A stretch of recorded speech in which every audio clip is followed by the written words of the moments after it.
Well, I like Sonic, I like cartoons, I've been wanting to do a large scale ranking video, so why not do the most LS Mark thing ever and rank every episode of every Sonic cartoon? Help me! So, there are 6 series of Sonic the Hedgehog cartoons. The first 3 were all produced by DiC Entertainment in the 90s and all starred Jaleel White as Sonic.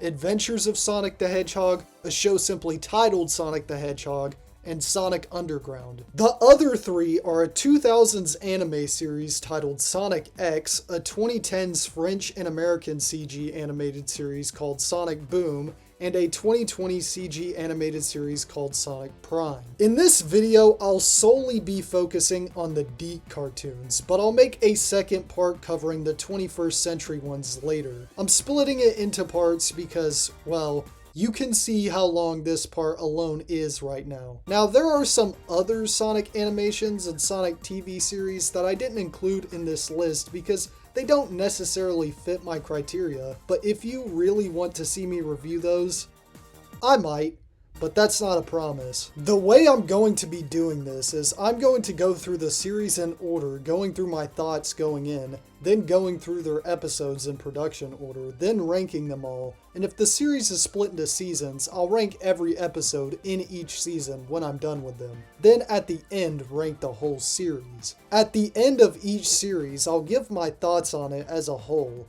I'm not mixing different series rankings together though, because these are all very different shows going for different things, so it would be unfair. At the end though, I will rank each series in relation to one another, though obviously this video will only be half of them. So as for my background with these shows coming into this, I'll go deeper into it when I talk about each series, but I've seen a significant amount of all of these series as a kid, with the exception of Sonic Prime because it came out when I didn't really care about Sonic and when Netflix started implementing some anti-consumer practices. Also, part 2 is going to be difficult to make because strict Japanese copyright laws may prevent me from showing actual moving Sonic X footage. Like and subscribe! Support my Patreon! I know it's a meme, but I'm being dead serious with this. I'm going to need all the support I can to make the second part a reality. So any help, if possible, would be appreciated. Anyways, I haven't seen most of these shows since I was a kid, so I want to see if they still hold up. But before we begin, I want to thank you for sponsoring this video. Thanks for watching. Let's get into it, starting with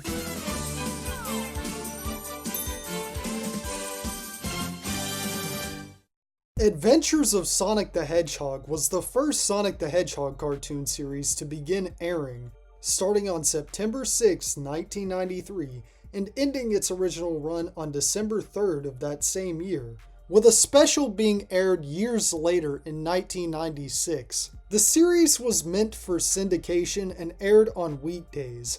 As was standard with weekday syndicated cartoons at the time, the series had 65 episodes produced and wasn't split into seasons, so I'm going to be ranking these in one big chunk. But besides that, I'm also going to be reviewing the unaired pilot and the specials, so I got 67 episodes to review in this series alone.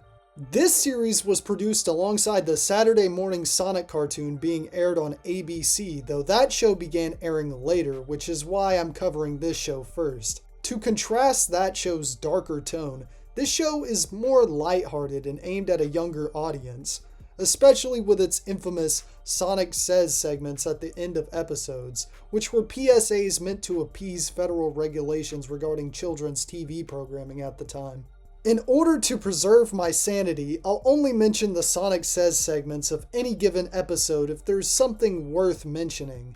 This show has also been memed to death and was one of the most popular things to make YouTube poops out of back in the day, but we'll get there when we get there. The show follows What Else? The Adventures of Sonic the Hedgehog and Tails in the Wacky World of Mobius, where the evil Dr. Robotnik and his minions cause chaos.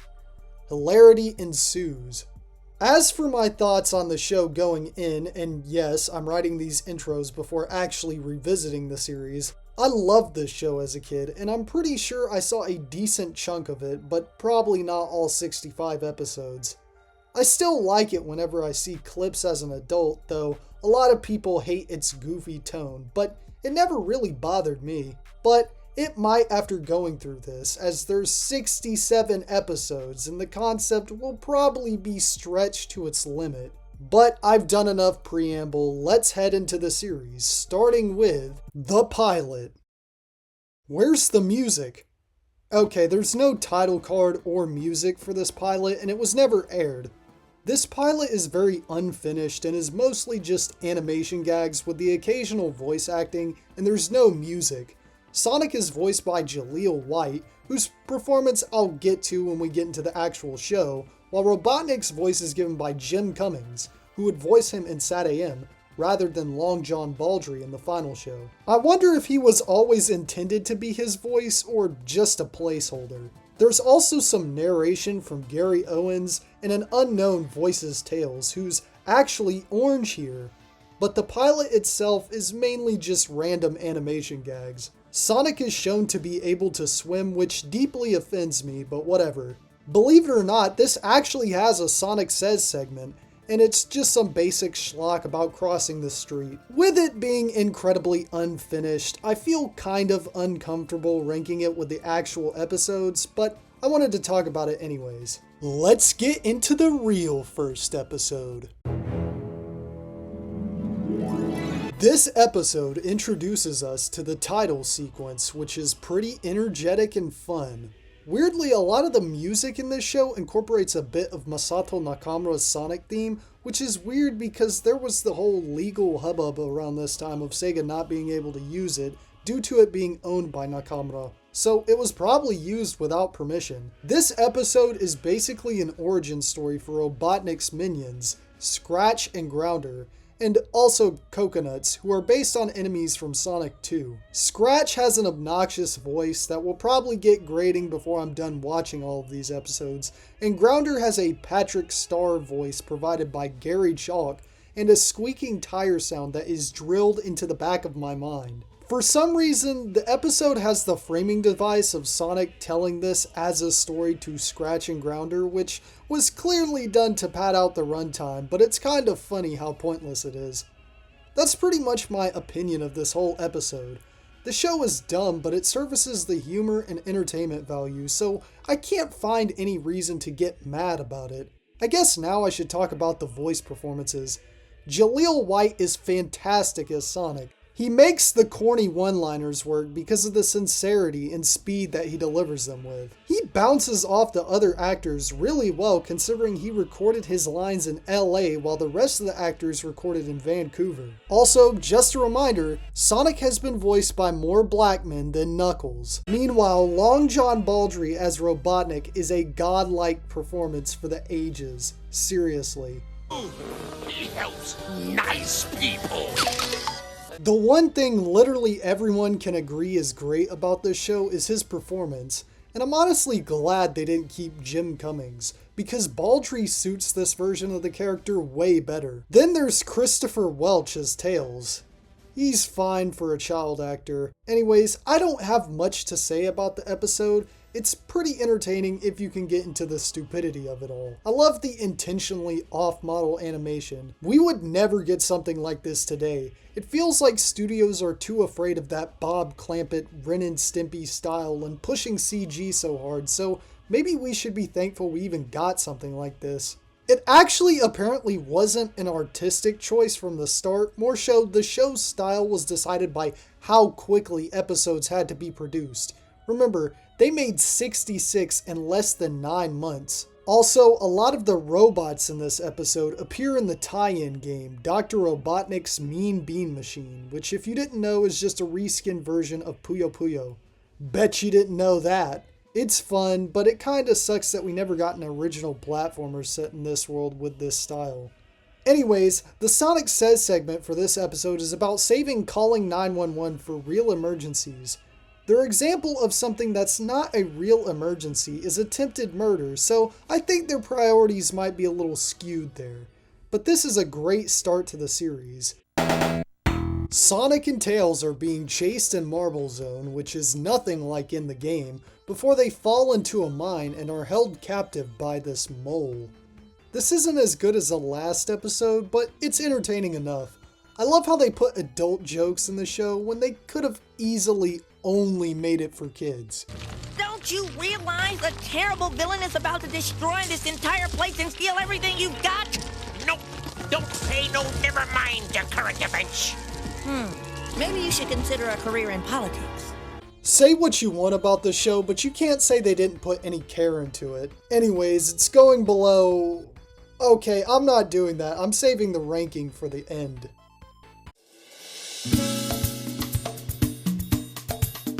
This episode follows Sonic as he tries to impress a female hedgehog named Breezy, who he rescues from Scratch and Grounder. I know it's a trend for hedgehogs in this franchise to not really look like hedgehogs, but she doesn't even look like a Sonic character, which is honestly par for the course for the original characters in these DiC shows. It's funny how Tails immediately gets jealous of her with no build-up, and the way that it gets revealed that she's working for Robotnik is hilarious. The comedic timing continues to be really good. That being said, when she starts developing feelings for Sonic, the episode starts going downhill a little. And yes, this is the episode with the infamous, nutsy Robotnik. But I don't think there's anything else notable about this episode. Kids, there's nothing more cool than being hugged by someone you like. But if someone tries to touch you in a place or in a way that makes you feel uncomfortable, that's no good. Oh yeah, the Sonic Says segment. Yep, this episode is the one with the infamous "That's no good" segment. And you know what? As much as it gets clowned on, I think they do deserve props for putting some life and energy into these segments when they could have just as easily phoned them in. I think what makes this one so awkward isn't just the subject matter, but the fact that it's one of the few Sonic Says that's only Sonic talking to the audience and doesn't involve the other characters. Because they can't show Tails getting molested. This one's a pretty good episode though.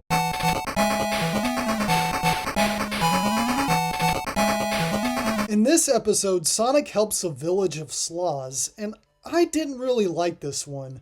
The jokes aren't as good, and the sloth's voice was really annoying. It just doesn't feel as charming as the past few episodes. That being said, it's not that bad.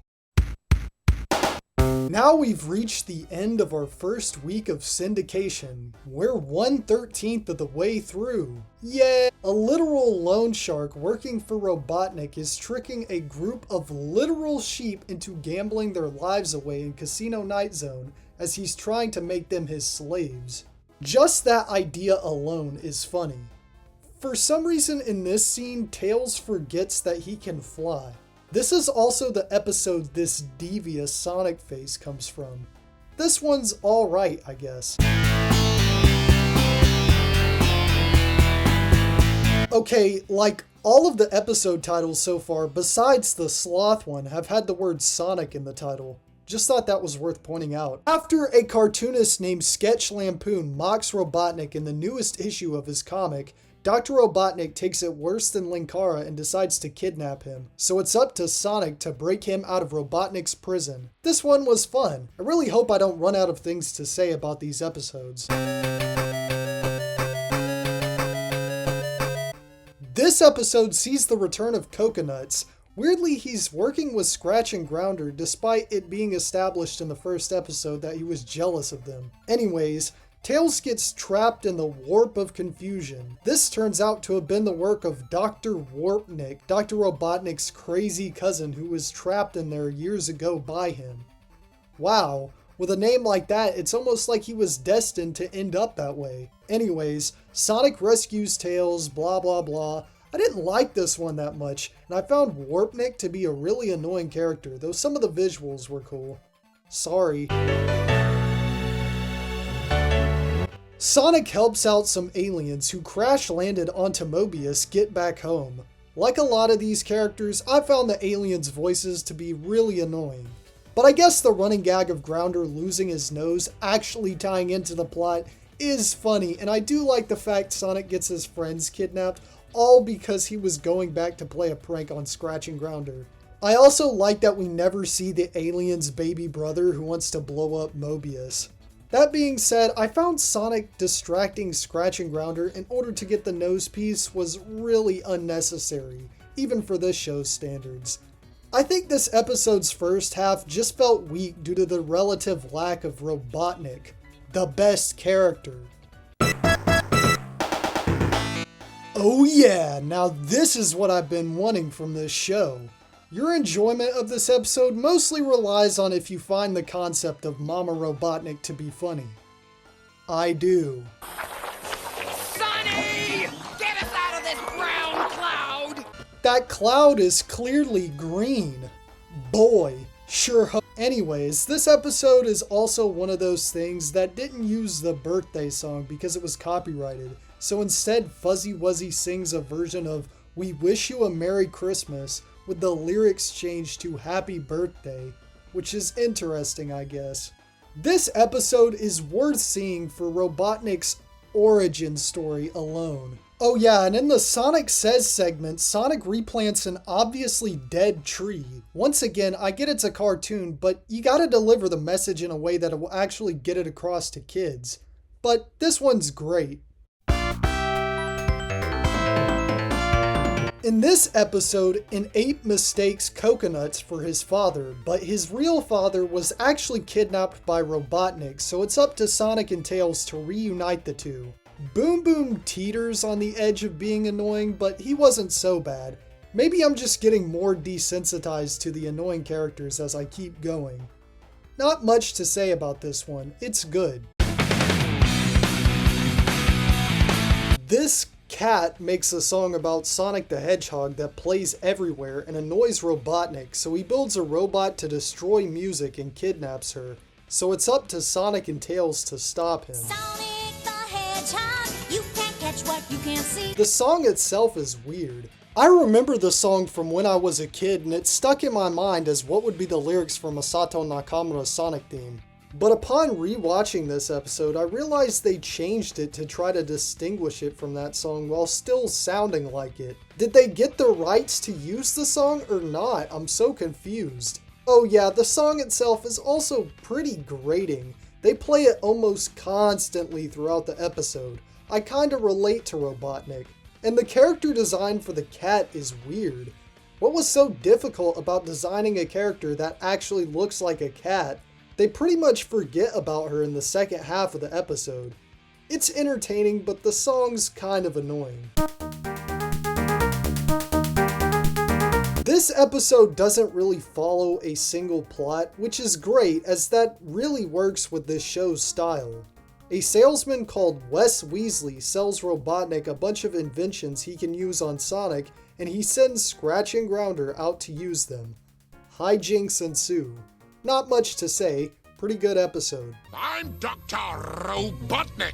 I touch what I want. But if someone tries to touch you in a place or in a way that makes you feel uncomfortable, that's no good. In this episode, Sonic rescues this guy named Lucas, who Robotnik trapped in a dungeon for years. Robotnik kidnapped him because he had a crush on his girlfriend, Lucinda. Sonic decides to reunite the two while avoiding Robotnik. For some reason, Lucas's unshaven form reminds me of something, but I can't quite put my finger on it. He looks like he would fit in the Smurfs. I really love the different flashbacks. This episode is pretty good, and it's with this episode that we've made it 20% of the way through this one show. Help! You look hot, Lucas. While Sonic and Tails are trying to stop Robotnik's train that's filled with bombs from exploding, Scratch and Grounder trick two very gullible bears into thinking that they're Sonic and Tails. Yeah, this episode goes exactly where you think it goes. It's pretty dull. Once again, how much Robotnik appears on screen seems to be a big deciding factor in how good an episode is going to be. Robotnik, with the help of the kidnapped Professor Von Schlemmer, invents a gas that can increase the size of objects. Meanwhile, Sonic and Tails go to Wienerville. No, it's not about that. Get your mind out of the gutters. This is children's programming. Anyways, Tails has a huge appetite, and on his way to an ice cream shop, he gets hit with the gas, causing him to grow large and wreak havoc in Wienerville. So it's up to Sonic to find a way to fix this problem. This episode was fine, but I do think it sucks that they didn't explore the full comedic potential of the gas. This one was alright. I hate airline food. Talk about a low-budget flight. After Tails gets hurt, Sonic realizes he needs to stay out of the face of danger and looks for a real family for the little fox. Unfortunately, Robotnik tricks him with a fake family, so he has to go save his friend. Sonic seems extremely off in this episode. He seems way too eager to just give up Tails so jarringly quick, and he falls for Scratch's trap pretty easily. This is honestly my main issue with the episode. Sonic and Tails meeting is cute though. Wanna see me cry?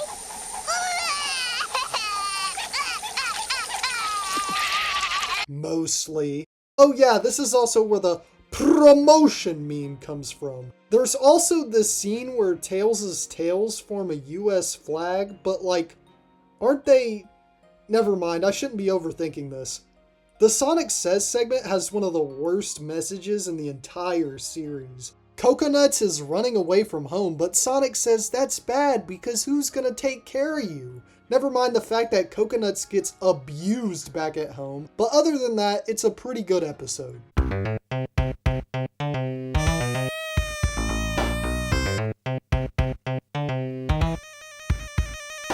So this episode is the basic washed up superhero story with him and Sonic protecting Hilltop, which is nothing like in the game, from Robotnik, with all the typical cliches that come with these kind of plots along the way.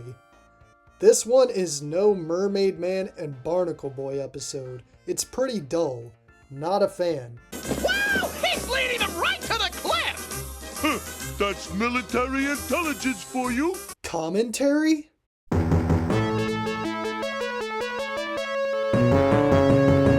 Scratch gets amnesia and thinks he's a character from a TV show called Edgar Eagle. Not much to say about this one. It's probably the most forgettable so far. It's Sonic Appreciation Day in the town of MacGuffin. During his stay at the city's hotel, Sonic gets his sneakers stolen, so he sets out with Tails to solve the mystery of who stole them. Pretty much the entire first half of the episode is setting up the mystery, and I actually don't have too much of a problem with this. It's well paced. I love how the culprit is genuinely the last character you would expect. I know I said before that Robotnik usually makes these episodes, but this is actually an episode that barely features him that's actually good. Okay, so I think this was the first episode of the show I ever saw. So how is it? Well, Tails gets a new pet, a weird black blob that him and Sonic call Goopster, who causes a lot of problems. It's pretty good. I love how Goopster changes size frequently on purpose. It's one of those things that help them save on animation time. Good episode. That's all I have to say. For the first time in the show's history, we see a seemingly one-off character from a previous episode return, and it won't be the last. And of course this time, it's Mama Robotnik. For some reason they removed her mustache, which automatically makes it a million times less funny. But she gets it back at the end of the episode, so Anyways, she returns, kicking Ivo out of his own house, and adopts Sonic and kidnaps Tails. And the story literally becomes Cinderella until Robotnik saves him. The Sonic Says segment is about obeying the law, and isn't that what Sonic's all about? This is a good episode, but I do like the first Mama Robotnik episode better. I see. Are you a miner? Yeah, you make the joke here. Robotnik forces a rat, under the threat of killing his parents, to operate a robotic Sonic body and commit numerous crimes as a smear campaign against Sonic. So it's basically kind of like Eggman in Man of the Year, or Shadow, unintentionally, in Sonic Adventure 2. And this show, already being stupid, is able to get away with a dumb plot like this the most. I wonder why they didn't just use Mecha Sonic though. Metal Sonic didn't exist yet, but why not use Mecha Sonic? Whatever, after being found out, the rat tells Sonic that he was forced to do it by Robotnik, but unfortunately, him and Sonic have an allergic reaction to poisonous flowers and... oh no! I hate how something innocent like this can be so corrupted now. Fun fact, did you know that there's actually a condition called balloon syndrome that causes hedgehogs to inflate to death? Okay, that's not exactly a fun fact. Anyways, it's now up to Tails to rescue the rat's parents with a little bit of aid from the now inflated Sonic.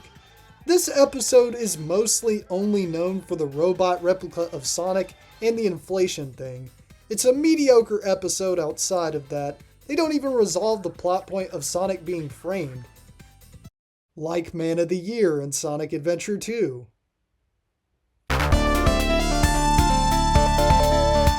Look guys! Tails doll!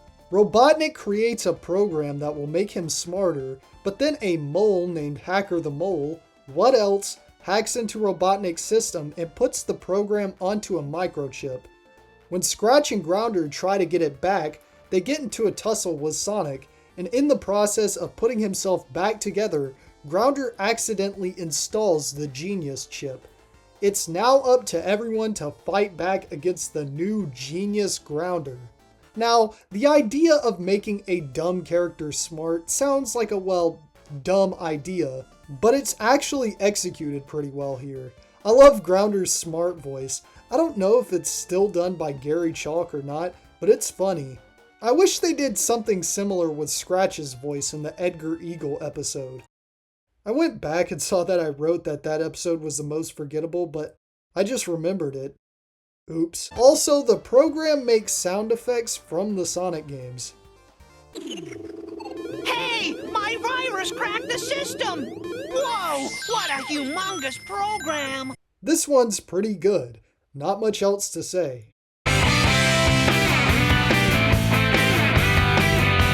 Written by Martha Moran. That's funny. In this episode, Sonic gets zapped by a laser that turns him to stone. Now it's up to Tails to save the day and fight back against Scratch and Grounder. This is a good episode. It's really cute seeing Tails do stuff that Sonic would normally do. Not much else to talk about here. Despite the episode's title, it's not about snow as much as it is about the servitude chip that Robotnik implants into Scratch and Grounder for them to serve him. But a mix-up causes the Badniks to serve Sonic, and hijinks ensue. Good episode. It made good use of the concept. This merman named Surf needs Sonic's help to save Labyrinth, which once again is nothing like in the game. Surf is really annoying, and this is one of the worst episodes yet. There wasn't even anything slightly funny in it. But it's with this episode that we are 40% done with just this one show. Hello there, person who skipped to this time code. Snooping as usual, I see. Yep, this is the Pingus episode. So how good is it outside of that? Well, Von Schlemmer from Too Tall Tales invents a device that can bring dreams to life. When Coconuts hears about it, he tells Robotnik, who kidnaps Von Schlemmer, steals the invention, and wreaks havoc with it. It's pretty good. But I will say that one line read overshadows everything else about the episode. Pingers! Ah yes, Richard Kuda's favorite episode. Uh-oh. There goes my childhood. Dr. Robotnik fetches a plan to capture Sonic by turning him into an old man using a new device. But when Scratch and Grounder end up using the device, they end up doing the opposite and end up turning Sonic, Tails, and Robotnik into babies, and they end up being adopted by a daycare. If you don't find the idea of those three turning into babies funny, then you're not going to like this episode. I find it hilarious. It's one of the funniest episodes so far. I really love the old lady who runs the daycare. She's hilarious. You know, this episode made me think. For as marketable of a series as Sonic is, Sega really screwed themselves over by not making a Sonic Babies. I gotta go potty. This is also the episode with the infamous Sonic Says segment about not crawling into laundry machines. It's an all-around classic. Robotnik creates a robotic son in his image to capture Sonic. But after being saved from a trap Scratch and Grounder devised out of jealousy by Sonic, he turns to Sonic's side. Weirdly, for an episode starring Robotnik, it's just alright. Not much else to say. I think the Robotnik Jr. character returns later though, from what I remember. We'll just have to see, I guess. Robotnik invents a new gum that will make his robots even faster to catch Sonic. But when it falls out of Grounder's mouth, Tails accidentally steps on it and becomes super fast. And while attempting to be a hero like Sonic, he ends up causing chaos. This episode spends way too long on the setup, and unlike Mystery of the Missing High Tops, it didn't need that long of a setup.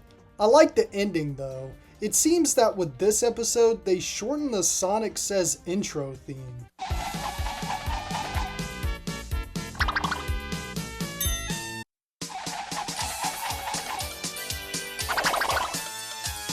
This episode pretty much single-handedly saves itself by giving us the funniest frame of the whole show in the Sonic Says segment about smoking.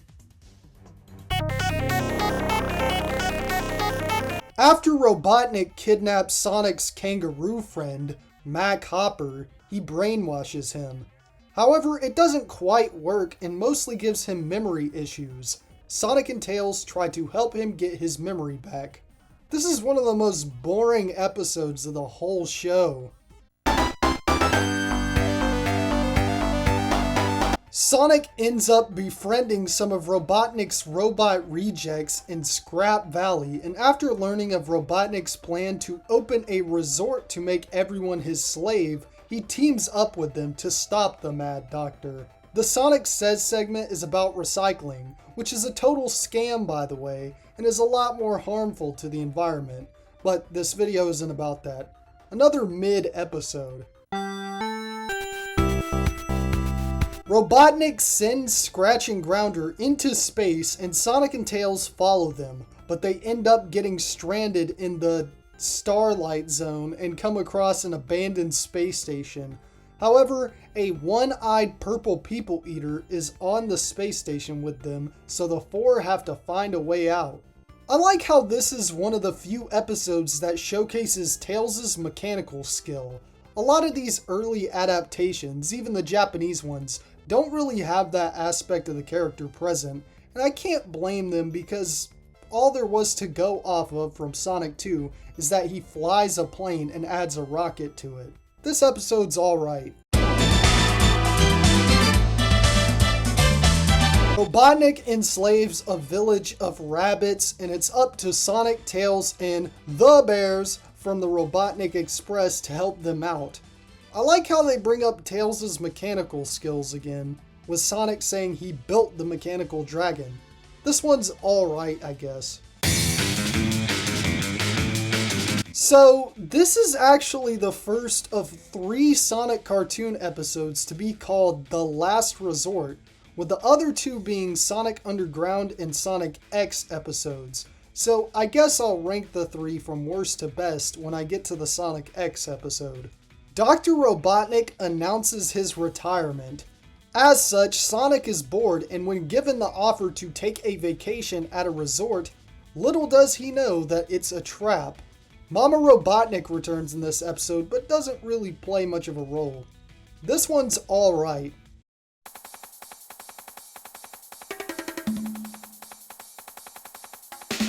Dr. Robotnik and his half-man, half-duck rival named Dr. Quark team up to try to capture Sonic. Pretty simple setup. I'm not a fan of Quark, he's just one of those characters I find a little too annoying, but I do like his robot. I am a prototype doofus, capable of 2,486 offensive modes. This is a bit better than the past few episodes. Hopefully the show keeps this up. Why are there Mario sound effects in a Sonic show?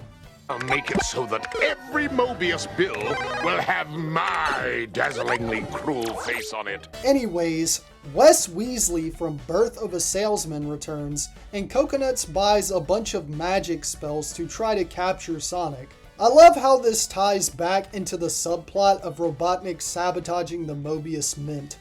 Pretty good episode, but just like with the second Mama Robotnik episode, I like the first Wes Weasley episode better. Dr. Robotnik takes a 24-hour Cialis and decides to build a robot wife. She's beautiful, Doctor. Yeah, she's got really big Hair. Meanwhile, Sonic saves Breezy and Robotnik Jr. after they get kidnapped by Scratch and Grounder, and Jr. develops a crush on Breezy, but like, they're siblings. Robot siblings, but still. Anyways, this one's alright. Sonic's birthday is coming up, and Tails needs to find a gift to give him. After failing to attain the money needed for a gift, he decides to make one himself, a hang glider. Once again, I like how they're playing into the mechanically gifted aspect of Tails' character. And they contrast it against Robotnik, so this episode did that before Sonic Adventure 2. Robotnik then steals Von Schlimmer's appearance in order to trick Tails into creating a Sonic Nabber machine. I love how he does it, it's so goofy, and I love the running gag of the turtle eating Sonic's chili dog. Good episode. It's with this one that we're 60% of the way through the show. Many Mobians have gone missing. This turns out to have been the work of Catella, a woman who kidnaps and sells different strange creatures to zoos across the galaxy. She ends up capturing Sonic after Robotnik asks her to do it. Sonic ends up freeing everyone and arranges a wedding for Catella and Robotnik, with Mama Robotnik, now with a mustache again, sabotaging it. Both of Catella's designs are horrifying. She doesn't fit in with the rest of the show at all, but that makes it even funnier. And the Tails doll is back. This episode is hilarious. It's absolutely bonkers even for this show's standards. Dr. Robotnik invents a stupidity ray to make the citizens of Mobius subservient to him. But after the original gets destroyed, he builds a bigger one. But it's hidden behind a pinball fortress, so it's up to Sonic, the army general who I think appeared in Tails' New Home, and Wes Weasley to head up the fortress. Yeah, I'm guessing this was intended to be a tie-in to Sonic Spinball in some way. Unfortunately, that's the thing that ruins this episode. I wish they had done more with the stupidity ray. I thought it would lead to great comedic potential like the baby episode, but it's super underutilized. That being said, this episode is worth it just to see Robotnik go full Rambo. And that Sonic Says segment. There's 3 ways not to be stupid. 1, stay in school. 2, stay in school. 3, don't forget 1 and 2. That is so lazy, I actually love it. Robotnik has sabotaged all 3 major modes of transportation on Mobius, so Sonic has to repeatedly travel back and forth between them to put a stop to his plans. I appreciate the attempt to have real stakes in this episode, but it's boring. Not very good. Robotnik creates a Coachnik in order to train his robots to be better at catching Sonic, and Sonic uses their equipment against them. Yeah, that's it. There's almost a B-plot of Tails wanting to do more, but it doesn't really lead to anything exciting. This one's alright. Sonic helps out a chili dog diner with its robot problem. I love how violent the confrontations with the robots are. They actually teeter on being a little too disturbing for a kid's show. They also show some footage of the pilot while Scratch and Grounder watch TV. And by show footage, I mean straight up dedicate a full minute to it. Now that's lazy. But this episode is pretty good. Dr. Robotnik's gonna melt us down and turn us into toilets! Coconuts accidentally creates a chemical compound that spills out of his janitorial bucket onto Robotnik, turning him into Super Robotnik. I just stole candy from 4,822 babies. What a perfect way to whet my appetite for evil. This is like taking candy from a baby, which is fine by me. He challenges Sonic to gladiatorial events, and after Tails learns that his weakness is, no kidding, his butt, they team up with Von Schlimmer to help beat him. I love seeing Robotnik and Coconuts finally having good luck for once. Good episode. A meteor is heading towards Turtle Town, and Robotnik's the only one who can stop it. In order to save the town, Sonic must compete in the Robo-Olympics. It's an episode. Sonic becomes a sheriff of a town after stopping a criminal. Did I happen to mention this is strip poker? Whoever loses a hand has to strip something off themselves and toss it in the pot. Outside of that joke, it's mediocre. As for the Sonic Says segment, Cartoon characters never really get hurt by guns, but real people do. So never play with a real gun, even if you think it's not loaded. I don't want any of my pals getting hurt by a deadly weapon that's not a toy. could have told my brother that 4 years before this episode aired. Well, if you're watching this video and don't know much about this show, what's about to happen next is going to baffle you. They did a 4-parter. No, not a 2-parter, a 4-parter. Remember, these episodes are 22 minutes long. This 4-parter was released on a VHS as what was technically the first Sonic movie. So, how is the first part of this saga? Robotnik invents a time machine so he can go back in time and collect the 4 Chaos Emeralds. Yeah, just 4. Meanwhile, this dog who invented the time machine tells Sonic Robotnik's plan and gives him time travel shoes. So he ends up going back in time with Robotnik and co., who brainwashes a pirate to tell him of the location of the Chaos Emerald of Invisibility. Yeah, they did that every Chaos Emerald has special abilities thing 30 years before Sonic Superstars. Sonic saves the day, but Robotnik's still looking for the other 3. So let's see what happens in the next part. We pick up where we left off as Robotnik is in the correct location to attain the Emerald of Invincibility. Once again, the dog doctor whose name I still don't remember warns Sonic and Tails, and they head back in time. I like how they repeat the same gags during this part. Dr. Robotnik accidentally becomes king and thus is able to use the emerald, and Sonic must joust him. The name King Arthur is pretty genius, but how come Tails is able to use the emerald when Merlink said you could only use it if you were king? Once again, this episode ends the same way, so let's see what happens in the next part. We pick up where we left off and Robotnik travels back in time to get the Emerald of Immortality, blah blah blah. I'm not telling you the basic plot description because it's basically the same thing in an ancient Egyptian setting. These episodes are actually kind of overstaying their welcome. Exactly the problem you would think would happen with a 4-parter in this show is happening. That being said, I do think it's funny how this is the one episode where Robotnik straight up tries to prevent Sonic from even being born. And I love the way Tails just quickly brings him back to life immediately. I also like how they incorporate more elements from the games in this one. Let's see what happens in the final part.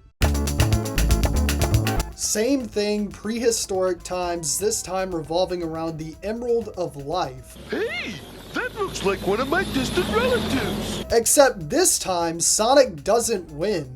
The episode pulls a Sonic adventure as Robotnik and friends go back to get all the emeralds again and makes everything pointless, just so they can have a cool scene where the bad guy gets all the emeralds and wins as he becomes the supreme high Robotnik. How was he able to use the Chaos Emeralds if the Emerald of Invincibility has a use condition? What was even the point of the writers including that condition if he just becomes king so easily? Also, the heroes just beat him by using force, even though he's invincible and immortal. Yeah, it's pretty lazy and not in a funny way. I like how the Big Bang is just a giant stick of dynamite though. All of these episodes are similar in quality, but if I had to rank them from worst to best, it would go Blackbot the Pirate, Hedgehog of the Hound Table, Prehistoric Sonic, and Robotnik's Pyramid Scheme. Dr. Robotnik, come in! Someone's in the shower with Ducky. Someone's in the shower, I know, ho, ho. Someone's in the shower with Ducky. After fixing a beaver dam, Sonic is tasked with babysitting a beaver's babies. The villains try to take advantage of this and hijinks ensue. We could babysit your little beavers. Sonic loves hanging out with the babes. But What's the matter? You always say how much you like babes. that's babes as in girls, not babes as in drooling, crying, hair-pulling kids. I don't know the first thing about babies. What's there to know? I mean, you used to be one, didn't you? It's funny seeing these characters tormented by babies, but that's just funny for any show, so this episode isn't doing anything that special. But it's still hilarious. And it's with this that we're 80% done with the show. I just love kids. Guess it's my natural attraction to the little guys. Robotnik shrinks a village of moles that's being helped by Sonic and Tails and traps them in his terrarium, and Sonic and Tails try to escape and turn the village back to normal. It has some fun moments, but it doesn't really do enough with the concept until the end where they begin controlling Scratch and Grounder. Weirdly, this episode is too normal, which I never thought I would say about this show, but it certainly stands out in that regard. Once again, the Sonic Says segment is recycling propaganda. Ugh. This is the oldest mention of a place called Robotnik Land or Eggman Land ever in any Sonic thing as far as I'm aware. I've looked at all the material from before this show began airing, and I'm sure it's the first, so that's cool. Please hire me, Sega. I deserve financial compensation for wasting both my childhood and adulthood researching all of the Sonic lore. This episode is a lot like the Pinball and Pyramid episodes in terms of feeling like a video game, as Robotnik takes over an amusement park called Mobius Land, calling it Robotnik Land, and creates lots of childish video gamey traps for Sonic. This episode is very visually focused and it actually does it pretty well. It's alright. Robotnik, how many of these reviews start with his name, threatens to close down an orphanage if they don't pay him a fee. So Sonic enters the Mobius 5000 race in order to make the money, unaware that it's a trap set up by the fat man. I hope I'm still covered under warranty. Why is Sonic driving a car? I don't know, maybe it's because it's a car race. Those jokes about Sonic racing games used to make me so mad as a kid. Seeing Tails playing pool is also funny for some reason. Anyways, this episode's pretty good. I like the car designs. This episode did not need to start on a shot of Tails' feet. After finding out that Captain Memo is trying to take over Mertopia, Sonic tricks Robotnik into helping him stop him, which backfires as now Robotnik wants to take over the sea and now he must stop him.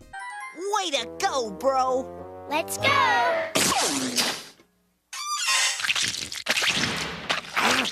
Once again, Sonic can swim and that makes me mad. This episode's alright, definitely better than Submerged Sonic. Let's go, Tails. The fishing stinks around here. Yeah, I know, I played Sonic Adventure. Boo! Come on, it really is that bad. The controls should not be that confusing. It should not be a required part of the game.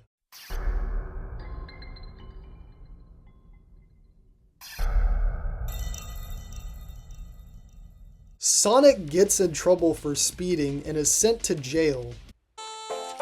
30 days of hard labor for a speeding ticket? I wonder what you get for a real crime.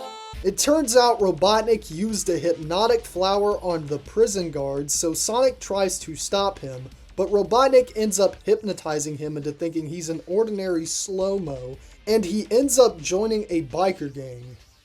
The first half of the episode is great, but it falls off a bit after Sonic escapes. I wish they had saved the slapstick with Robotnik being hypnotized for the final battle with Sonic rather than his introduction scene with Scratch and Grounder. But this is still a pretty good episode.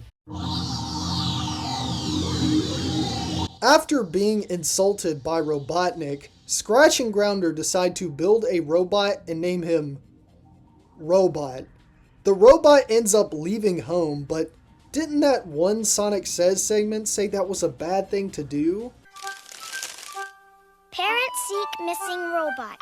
Last seen leaving Robotnik's fortress, carrying a toothbrush, 2 pairs of extra underwear, and a highly unstable blammo device that could easily implode the entire planet. Sonic and Tails decide to chase after him as he has the blammo device that could implode the entire world. The butyl-lepton atomic material modification oscillator. What a mouthful! I hope we get to call it by its initials. That's called an acronym. Do you not want to teach children new words? Educational programming, my ass. Anyways, this episode's fine, but I didn't care about these 2 boring kids. This is another episode where Tails is the main character. Sonic goes missing and Tails needs the help of a pilot and Von Schlimmer to find him. This one gets points for showing Tails piloting a red biplane, and there's a little bird who I'm sure isn't meant to be a flicky, but it's cool. I love Scratch and Grounder's argument. It's probably their funniest, which isn't saying much, but it's so stupid and drawn out that it works. You're not as smart as you think you are, brat! Yeah, you're heading the wrong way. You're never gonna find out that Sonic's hidden up on the very top floor. Top floor, here we come. I'd say this episode is a little better than Tails in Charge. It's good.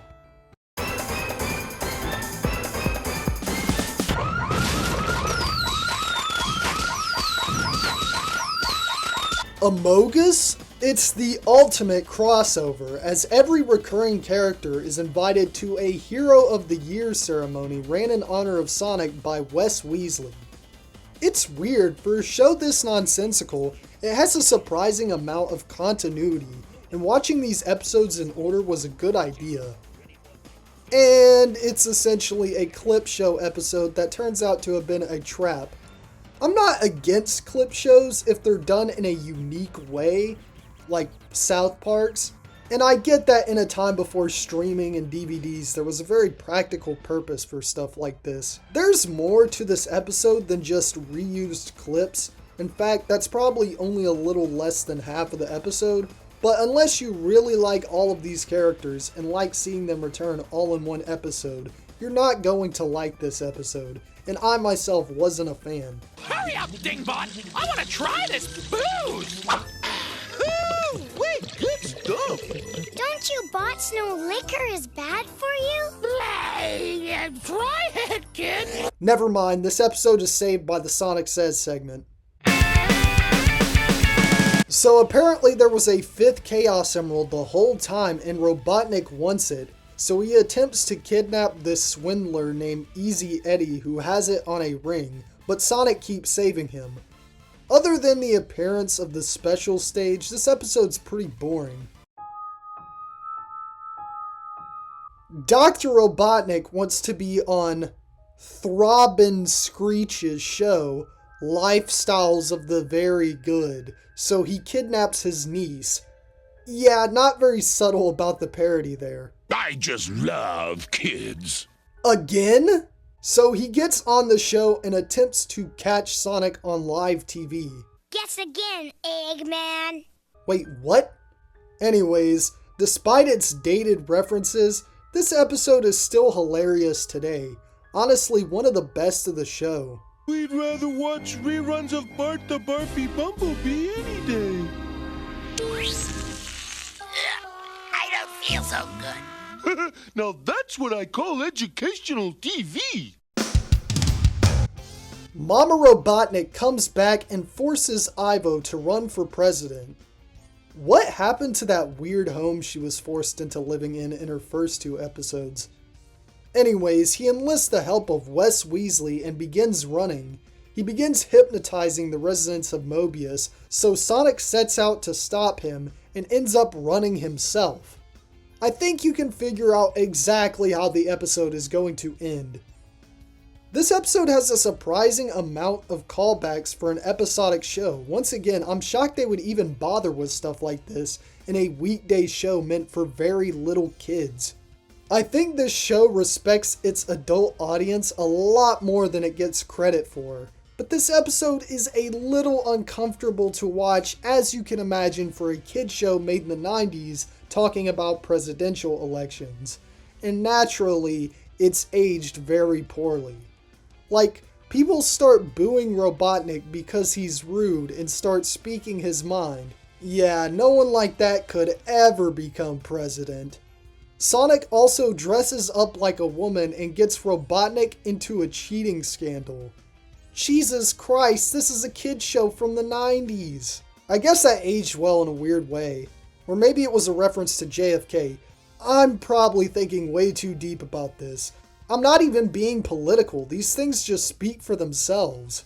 I never thought an Adventures of Sonic the Hedgehog episode would leave me with deep thoughts about how certain works of art can be nearly impossible to view through the lens of the time in which they were made. And when reviewing these episodes, I'm trying to balance looking at them through that lens and a modern lens, which usually isn't that hard and isn't even something I have to think about.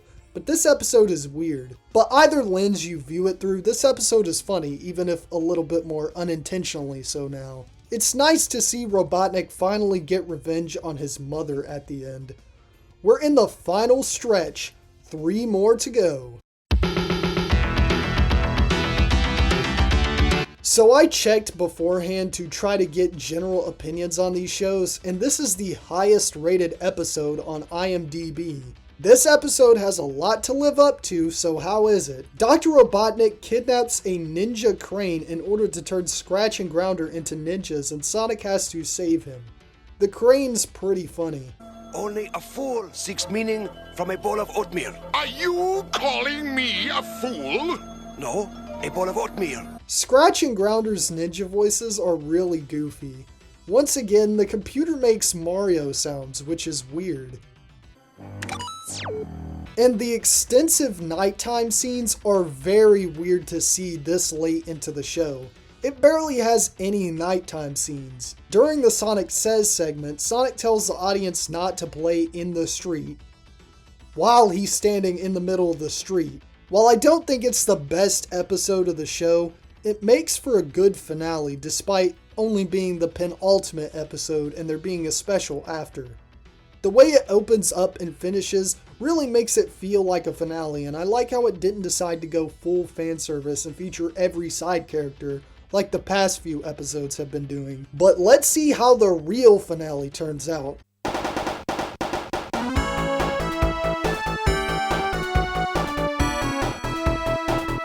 Okay, I strangely distinctly remember this episode from when I was a kid. Robotnik ends up trapping Sonic and himself in various fairy tale stories. Hey, I just noticed! I'm a girl! I love all the messed up versions of the fairy tale characters in this episode, like Ugly Snow White and the Fairy Godfather, but I don't quite get the joke with the beatnik giant.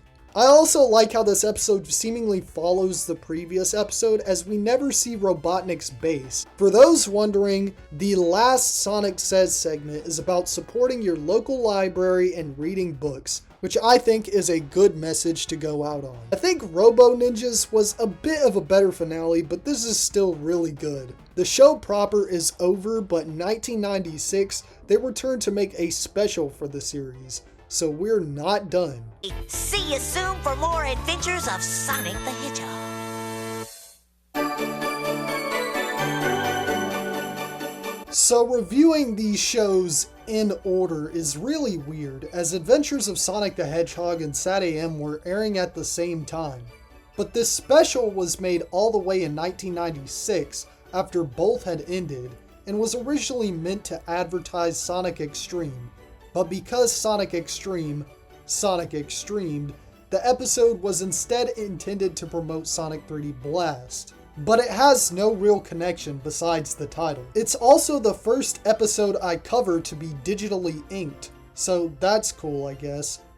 It's also atrocious. The worst episodes of the show before were mostly just boring, but this is the first one I actively hated. For one, I hate the ugly, jarring mix of old hand-painted footage with the new footage. I hate the generic tone that isn't even funny or wacky, which was the whole appeal of the original show. I hate the generic plot about saving Christmas. I hate the animation. I hate this stupid kid because it ruined one of the things I loved about the show, and that's that they never really tried to have a normal character in this wacky world, even with Tails. I hate the implementation of Sally Acorn. That's right, Sally Acorn is in this. And I like her more colorful design as it fits more with the aesthetic of this show. But she's mute in this episode because apparently they couldn't use Kath Soucie because she was under contract with Warner Brothers for voicing Lola in Space Jam. Long John Baldry couldn't even save this episode as they barely focus on Robotnik. You may have noticed I haven't played my usual funny clip yet, and that's because there aren't any. The one saving grace is that it's the shortest thing to come out of the show. Despite being a special, it's only 20 minutes in total. This is atrocious and just an insult to the original run, which went out on some of its best episodes. I guess that's another positive thing I can say about it. It's so bad it made me appreciate the original show even more. If you want a good Sonic Holiday special, just go with the Sonic Mania Adventures one. Seriously, it's one of the best Sonic animations ever. I really wish it counted for these videos so I could gush about it. Maybe some other day. Now let's just rank the series.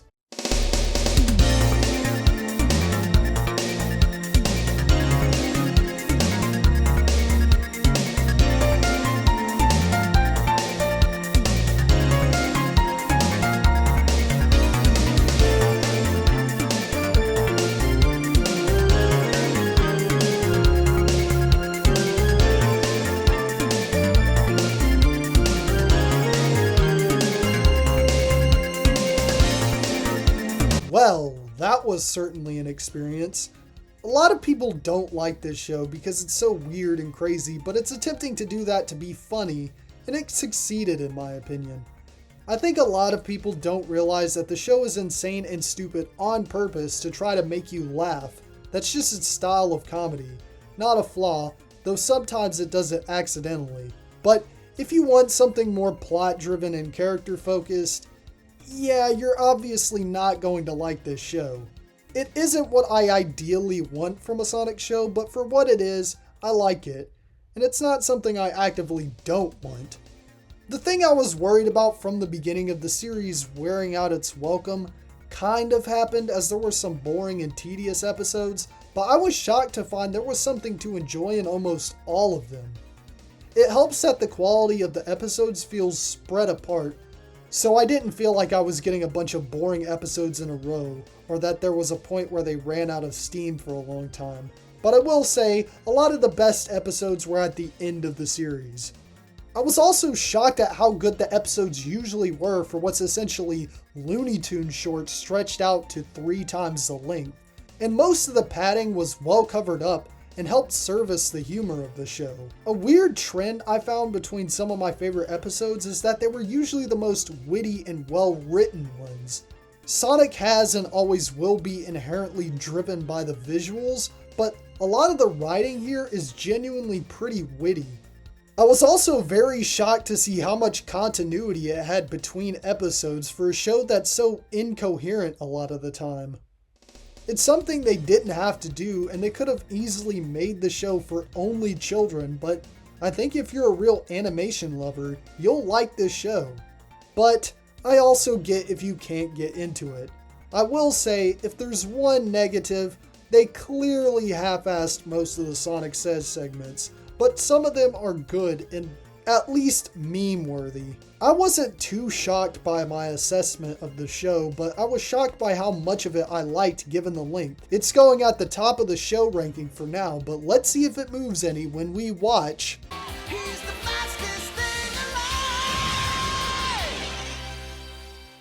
Sonic the Hedgehog, the Saturday morning cartoon aptly nicknamed Sat AM by fans to distinguish it from the franchise, the character, the game, the other game, the movie, the other movie, the comic, the Japanese comic, the DiC game, and Spawn of Satan, began airing on September 18th of 1993 on ABC and ended on December 3rd of 1994. This show has 26 episodes across two 13-episode seasons. Yeah, this was the only DiC cartoon to be split into seasons, but not only that, 2 of the episodes are split into 2 segments, meaning there's actually 28 episodes. I'll be reviewing these episodes in one segment, but I'll rank them separately. Now, it's a common misconception that this show inspired the Archie Sonic comics, but they were developed simultaneously, with the first Archie comic releasing a whole 10 months before the series began airing. Also, some people still don't realize, but they're separate continuities. That being said, this show does share its concept with the Archie comics. Following the world of Mobius, which has been taken over by Robotnik, a group of freedom fighters living in the secret village of Knothole set out to end his reign, consisting of Sonic, Tails, and some original characters, most of which are based on Sonic's animal friends from the games. In fact, the original plan was to have a full team of Sonic and characters based on all 7 of them, but the characters based on Flicky, Pecky, Cucky, and Picky, that poor pig can't seem to catch a break, were cut and the rest were retooled, and they added Tails and this guy. So remember, anytime you save a Ricky in a Sonic game, that's technically Sally Acorn. Oh yeah, the show also infamously has some really annoying fans, and it's ruined a lot of people's enjoyment of the show, but that won't affect my opinion of the show. I remember when I was a kid, the first time I watched an episode of the show with my sister, I hated it. Who are these characters? So instead, I begged her to find another Sonic show and watched the So Long Sucker episode of Adventures of Sonic the Hedgehog and liked it much better. But then, I warmed up to the show and began to really love it. But let's see if it holds up. Starting with... Okay, I need to warn you, Season 1's episodes were aired out of order, and I'm going by the original production order rather than the air dates. Anyways, the theme song slaps. I literally forgot about the second verse. Apparently, the original airings of Season 1 contained a different version sung by the composer, and it's not as good.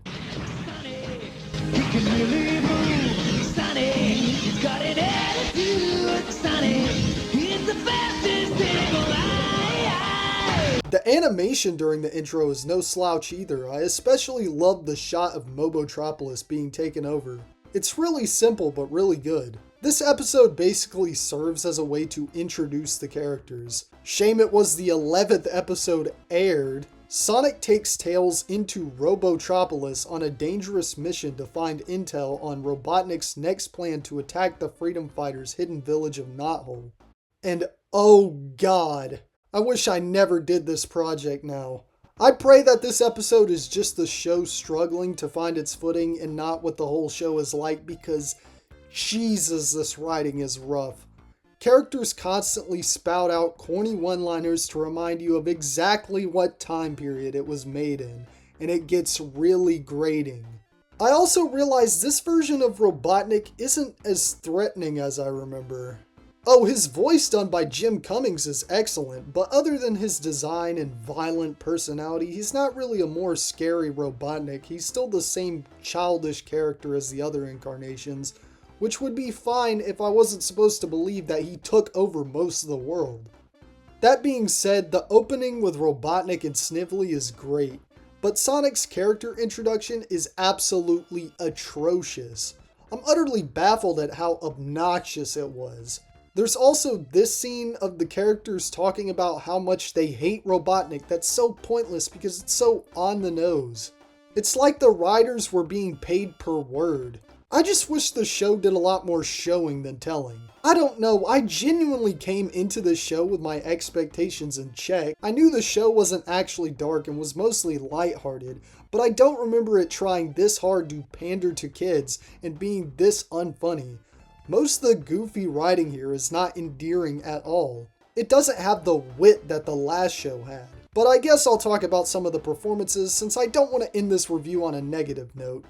I've already talked about Jim Cummings as Robotnik. He's amazing and definitely carries the character. It's a very distinct performance, not much else to say. Jaleel White is still great as Sonic, and despite absolutely despising his introduction, I do like this version of the character so far. He feels very different from your typical main character. They actually have a bit of self-awareness about him trying way too hard to be cool. But it's not enough, and just having self-awareness about it doesn't necessarily make it good, and it's still not funny. But I do like his big brother relationship with Tails. It feels way more real here than it did in Adventures, and I like how he has a real motivation with Uncle Chuck and Mutsky. And I like his scene with Mutsky in this episode. Okay, I'm recording this after watching the whole show. Mutsky never comes back. R.I.P. But I do wish they were more subtle with explaining the Uncle Chuck stuff, because the exposition involving him feels so forced. I really don't like what they did to Tails here. He feels like the kid audience surrogate, the Jubilee if you will. And I don't think that archetype is really pulled off well here. But he does feel like a real kid sometimes. Hi, Mom. But I don't think Bradley Pierce, who, fun fact, was the voice of Chip in Beauty and the Beast, does a bad job of voicing him. I think his delivery is a lot more three-dimensional than Welch's in Adventures, and thank God, because that kind of performance would not work for this show. The rest of the cast, I don't really have anything to say about yet. Kath Soucie is actually a lot better as Sally than I remember. I remember thinking she sounded too old, but no. I like Rotor, I just wish he didn't take away from Tails' role as the mechanic. Also, fun fact, Ken Penders pulled a J.K. Rowling and confirmed on Twitter that Rotor is gay. There's also Antoine. I never even liked this dude as a kid, so I don't know how I'll stomach him as an adult. Rob Paulson's a good voice actor, but he doesn't really salvage the character. Bunny and Snively are good, and so are their performances. I don't really have anything to say about them. Most of the characters in the show, other than Sonic, ironically, are your typical 90s archetypes, but that's not a bad thing as most of them are pulled off well. I really hope the show's just finding its footing and picks up, because I was really nice to the show everyone thinks is brain dead garbage, and if I end up even genuinely hating the show, I still won't be able to avoid the contrarian allegations. Hopefully it grows on me over time. That being said, this episode isn't bad, at least it isn't boring, and my main complaints really just come down to the overuse of awkward exposition and awfully dated and unendearing quipping that feels like it's trying way too hard to keep kids from being scared by the darker elements of the show, or is too worried they won't understand what's going on. I know that's the usual style for writing kids' action shows, but I hate it. It disrespects kids' intelligence so much. And I don't remember this show falling into most of these traps this badly. Hopefully the show picks up and I never have to spend 5 minutes on another episode after this. Good God. Well, this is the first episode of the show I saw, and yeah, it's not very Sonic-y, so I think you could tell where my initial view of the show came from. The opening is great once again. That's something the show has done consistently well so far. Robotropolis is such a cool and distinct location. Anyways, the freedom fighters are on a mission in Robotropolis when Sally comes across some information that may lead her to her lost father. Meanwhile, a freedom fighter creatively named Cat gets captured. This is where they redesigned Sally, and I think this represents a sort of growth from the first episode, as my wish came true, and it really does feel like they were just finding their footing with that first episode. That being said, the radical 90s one-liners water falling out of the characters' mouths is still there, but they don't feel like they're obnoxiously getting in the way of anything anymore. They're more quick and snappy. Still doesn't mean I think this was a good decision, but if they're going to have the dialogue be like that, that's the way to do it. It also feels like the writers gained a newfound respect for the audience's intelligence, as I don't think they're afraid of the show seeming too scary or like they have to explain everything. Antoine's very annoying in this episode though. I think if they wanted comedic relief in this show, it should have mostly come from Sonic himself, as he already kind of offers it and is more than just comedic relief as a character. Comedic relief doesn't work if that's practically all the character is. This episode is way more in line with what I remember the show being like. I wish more people told me how awful the first episode was. I was scared there for a second. I guess the pilot just fumbled the landing. Get it? Still better than the one-liners in the show. This episode is much better than the first. Let's hope they keep it up.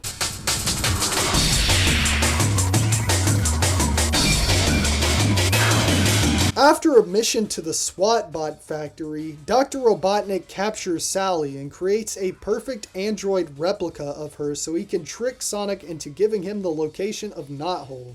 Sally, despite being captured, is pretty much the complete opposite of your usual damsel in distress, which must have been actually amazing for a kid's show at this time, but it's nothing special now. One thing I really like in this episode, and honestly the show as a whole, is that the freedom fighters feel like a real group of teenagers that don't always know what they're doing. I gotta say, this is random to bring up, but I love how Sonic always carries around a backpack in the show, symbolizing his adventure. Open up this cell or I'll rip out your electronic brain. Certification unnecessary. You are Robotnik. The ending is a little hokey, but this episode is still good. The show keeps getting better. I missed you too. How come you didn't do the funny kiss? Oh, the funny kiss. Of course. There was nothing funny about that at all.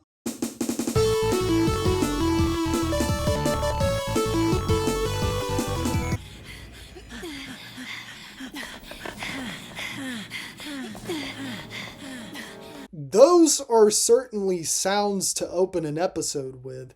Sonic ends up finding his roboticized Uncle Chuck and brings his memory back using the power rings, which Uncle Chuck invented in this universe. He warns them about Robotnik's plan to use a crystal that could destroy the ecosystem, so they set out to stop this. I really like this stuff with Uncle Chuck. I love how they depict robotization as basically zombification, and I like seeing Sonic reunite with him. It's done well. He looks a lot like Metal Sonic, but given that Sonic CD came out around the time this episode aired, I think this is just a coincidence. I also gotta talk about some of these episode titles. They're really nondescript. What's so ultrasonic about this episode? I really like the stuff with Uncle Chuck, and the balls to end the episode on such a downer, but the first few minutes of the episode felt really pointless, and it drags the episode down a bit.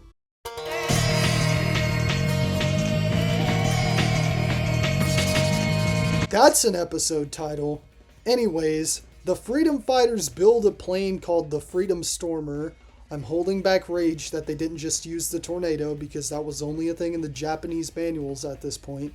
And they set out to find the secret scrolls found in a hidden ancient city. Yeah, this one isn't all that interesting. Once again, what's up with these titles? This episode could have been named a million other things. Anyways, this was the first episode to air, and yeah, I'm glad I'm watching these in production order. It must have been really weird coming across the weird first episode after 10 others aired before it. Anyways, Sonic helps retrieve this wizard's computer from Robotnik. Pretty simple. Weirdly, they didn't bring back the whole point of thinking Robotnik died in the last episode, so that was meaningless. These last two episodes haven't been particularly interesting. Let's hope it picks back up again. So, Snively hasn't done much in the show yet. Comparatively, Scratch and Grounder and even Coconuts usually played a big role in whatever episode of Adventures. But here, Snively comes up with the idea of setting up a trap disguised as a race for Sonic. Sonic uses it as an opportunity to distract Robotnik from the Freedom Fighters attempting to take out his backup power generator. Okay, so Adventures has its fair share of animation errors, but they obviously played into the show's silly nature. But in this scene, Bunny starts talking while Sally's mouth is moving. This is too weird. Just felt like pointing that out. Also, that cloak that Sonic wears gives me flash forwards to another show later in this ranking.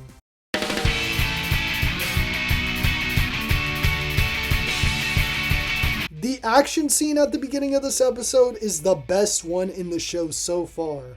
After Sonic and Sally kiss on the lips, Antoine gets jealous and tries to impress Sally, and after getting a power ring, he goes to Robotropolis and tries to capture Robotnik but gets captured himself. The others notice he's missing and go after him.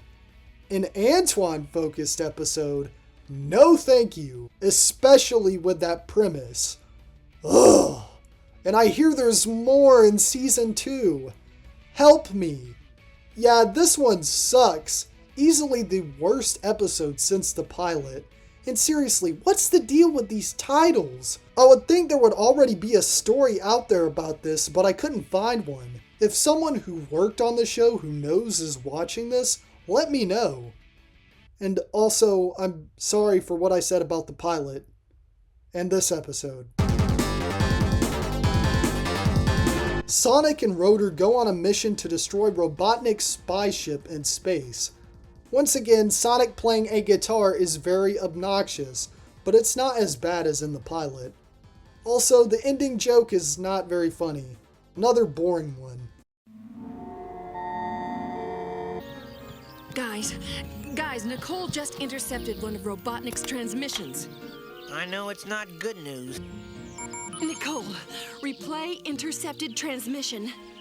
Replaying, Sally.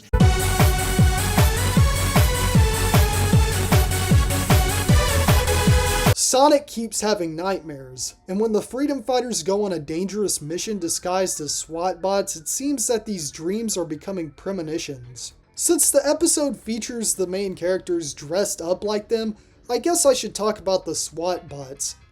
They're a cool design, but they're not very distinct. They're not as generic as, say, the gun robots or the robots from Sonic 06, but they don't really feel like something from Sonic. But they are the first mostly humanoid robots made by Robotnik, so that has to count for something. But I think the Egg Robos are definitely the best design out of all of them. The Egg Pawns are also alright, and the ones from Sonic Unleashed aren't as good, but eh. Anyways, I distinctly remember this episode being my introduction as a kid to the concept that dreams could predict the future. That being said, as an adult, this element is really not that well done, and the scene where he starts having the nightmare in the middle of the day in front of everyone else is way too on the nose. Like the writers are saying, get it? Get it? Get it? Do you understand this? That being said, the rest of the episode is pretty good. The freedom fighters meet this guy named Griff, who is the leader of another freedom fighter group in Lower Mobius, and help defend their city. This episode sucks. I hate the stuff with Sonic and Antoine fighting over the princess. It's even worse than that solo Antoine episode. And could Griff have been a more creative species for an underground freedom fighter? They don't play into it. Like, at least the Knothole freedom fighters, well, except for Rotor, are all woodland critters. I'm shocked at how many downright bad episodes we have just 11 episodes in, and I'm even more shocked that the pilot isn't even the worst anymore. Sonic accidentally waters some plants, making them grow exponentially, so they go to the very creatively named Great River that the water came from to try to get a supply of it. But then members of the group start mysteriously going missing. This one's alright.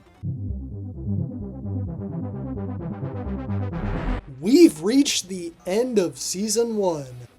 Tails befriends a baby pteropod and names it Baby T. However, the species is migrating, but this is being hampered by Robotnik, who's trying to capture them. And the award for most unnecessary piece of dialogue that tries to be touching and fails goes to... He misses Mom. I miss my mom too. Oh my gosh! Anyways, the design of the pteropods reminds me of Dinosaur Adventure. You know that movie from the Yee meme? This episode's pretty good.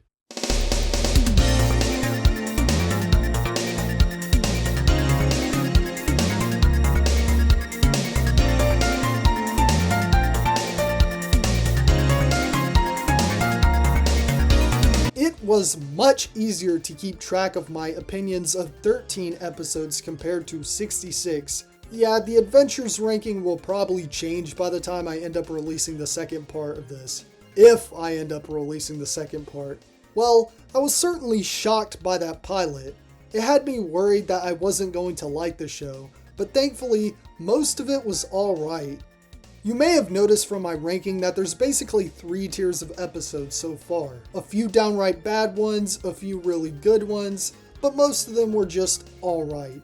Honestly, I can't say this for the whole series yet, but despite still liking this show, I still kinda like Adventures better than this show's first season. Ironically, the show that has zero focus on character and plot just feels like it has more respect for its audience. I think a lot of people just write off Adventures because it's comedy and that means it's just for kids, but maturing is realizing that comedy transcends age. I think Adventures succeeds at what it sets out to do more than this season succeeds at what it sets out to do. I don't know, maybe it really is just that Adventures has a lower bar to clear and I'm being unfair, but I still think this season isn't quite as good as it could have been. A positive for this show is that I found episode descriptions were easier than with Adventures because the show actually has real focused plots. But so much of the dialogue is really grating and not at all endearing. It's making me begin to appreciate some of the corny dialogue in the 2000 Sonic games because at least half the time it was pretty endearing.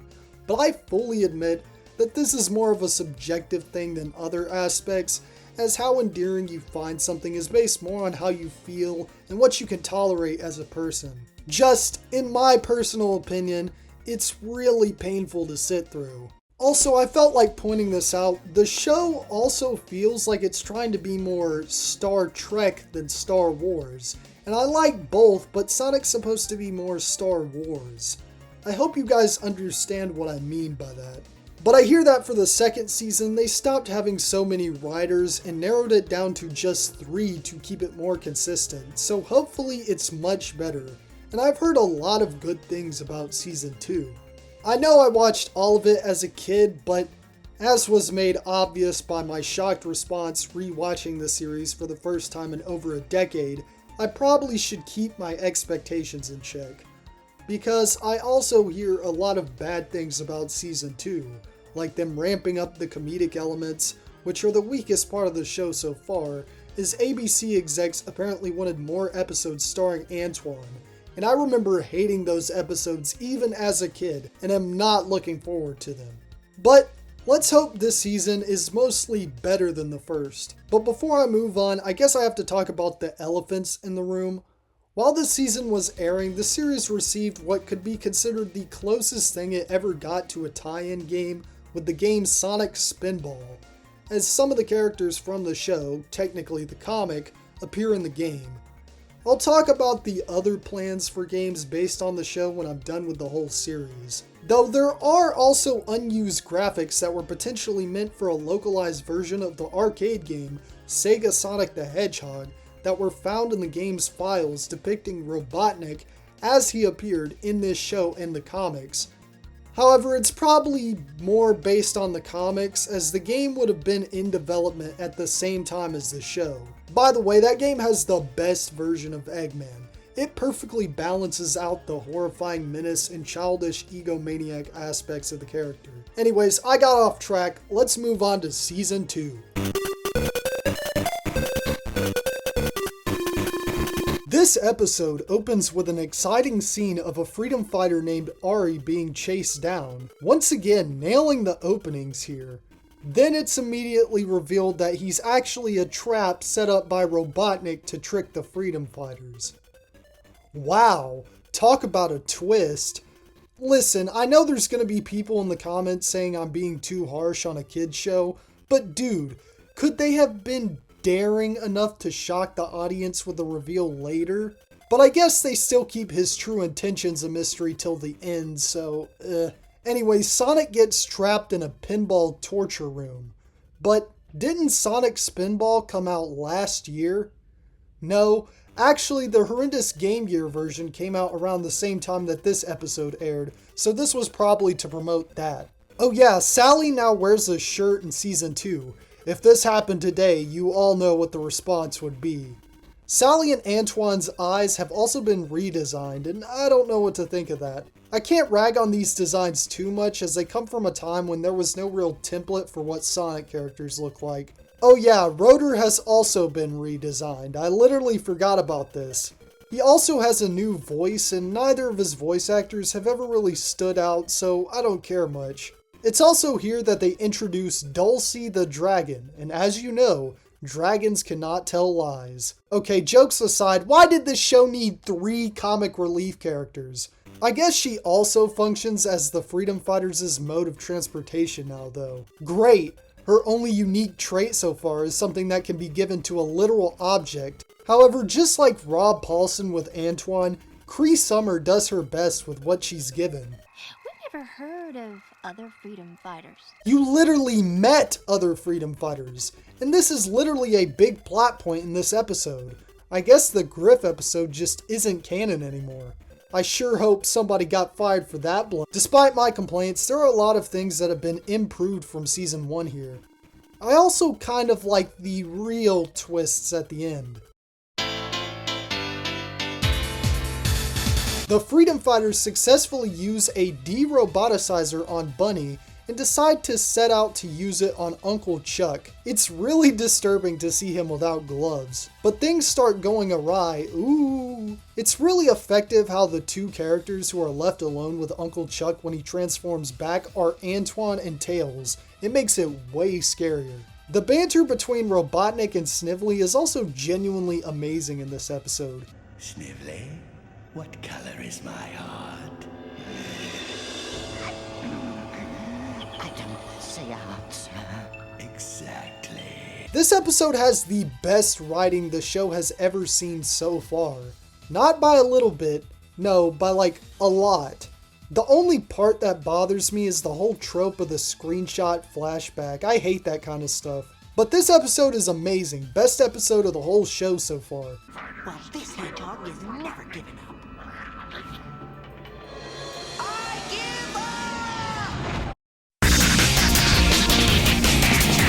I love how the titles actually relate to the episodes this season. Sonic gets his memory wiped and starts serving Snively. I love their little friendship. Yeah, I don't have much to talk about with this episode. I could complain about DiC, but I'm not going to. This episode is pretty good. This is way better than the more average episodes of Season 1. Our first and only two-parter. After these freedom fighter characters that I really care about get captured and roboticized, Sonic and Sally wish they could turn back time to the good old days, to which Dulcie of all characters suggests they get the time stones from the floating island. I don't know why she knew about this and never brought it up before. Despite the names of these things, they have nothing to do with anything from the games. They end up in this blue sphere stage and have to answer this owl's riddles in order to get the time stones. This is where they establish that the show takes place in the 33rd century and that Sonic and Sally were born in 3219. Mark that on your calendars. Fun fact, did you know that Mobius in the comics is just a post-apocalyptic Earth set 12 centuries after a cataclysm in the 21st century? Anyways, they successfully go back in time and oh my god, King Acorn is played by Tim Curry. And it's the most underwhelming celebrity cameo of all time. It's not bad, but damn, you're going to use Tim Curry to only make him play the most boring possible character he could? They also establish here that Robotnik's name is Julian and not Ivo, which is a weird choice, but okay. Genuinely don't know why it was made. I also like how they establish here that Uncle Chuck created the roboticizer. That adds a real layer of tragedy to him. That being said, still no Mutsky. By the way, the Nostalgia Critic in his review of Sonic cartoons uses Princess Sally as an example to poke fun of the trope of rulers who are called princesses instead of queens, even though this episode literally establishes why that is. Whatever, let's see what happens in part 2. Wait a second, these episodes contradict the title sequence. Sonic's supposed to be a child when Mobius gets taken over, but there he's a teenager. Boy, I sure hope. Well, Robotnik's coup has begun, so our heroes are in dire trouble. They don't seem that fazed by it though. Sonic even talks to the camera to explain what will happen if they get roboticized as kids. Sonic, we have to get the kids out. If they're roboticized, then we'll be robots too. Once again, kids are not this stupid. They go to stop themselves from being roboticized, and I have to give them props for showing a 5-year-old bunny in the process of being roboticized, even though we don't see it actually happen. They even show Uncle Chuck getting roboticized in front of the children. Anyways, Robotnik is headed for the Great Forest, and if it gets roboticized, Knothole won't exist in the future, so they have to stop it. But not before establishing that Sonic is the reason for Snively's hair loss. That was kind of funny.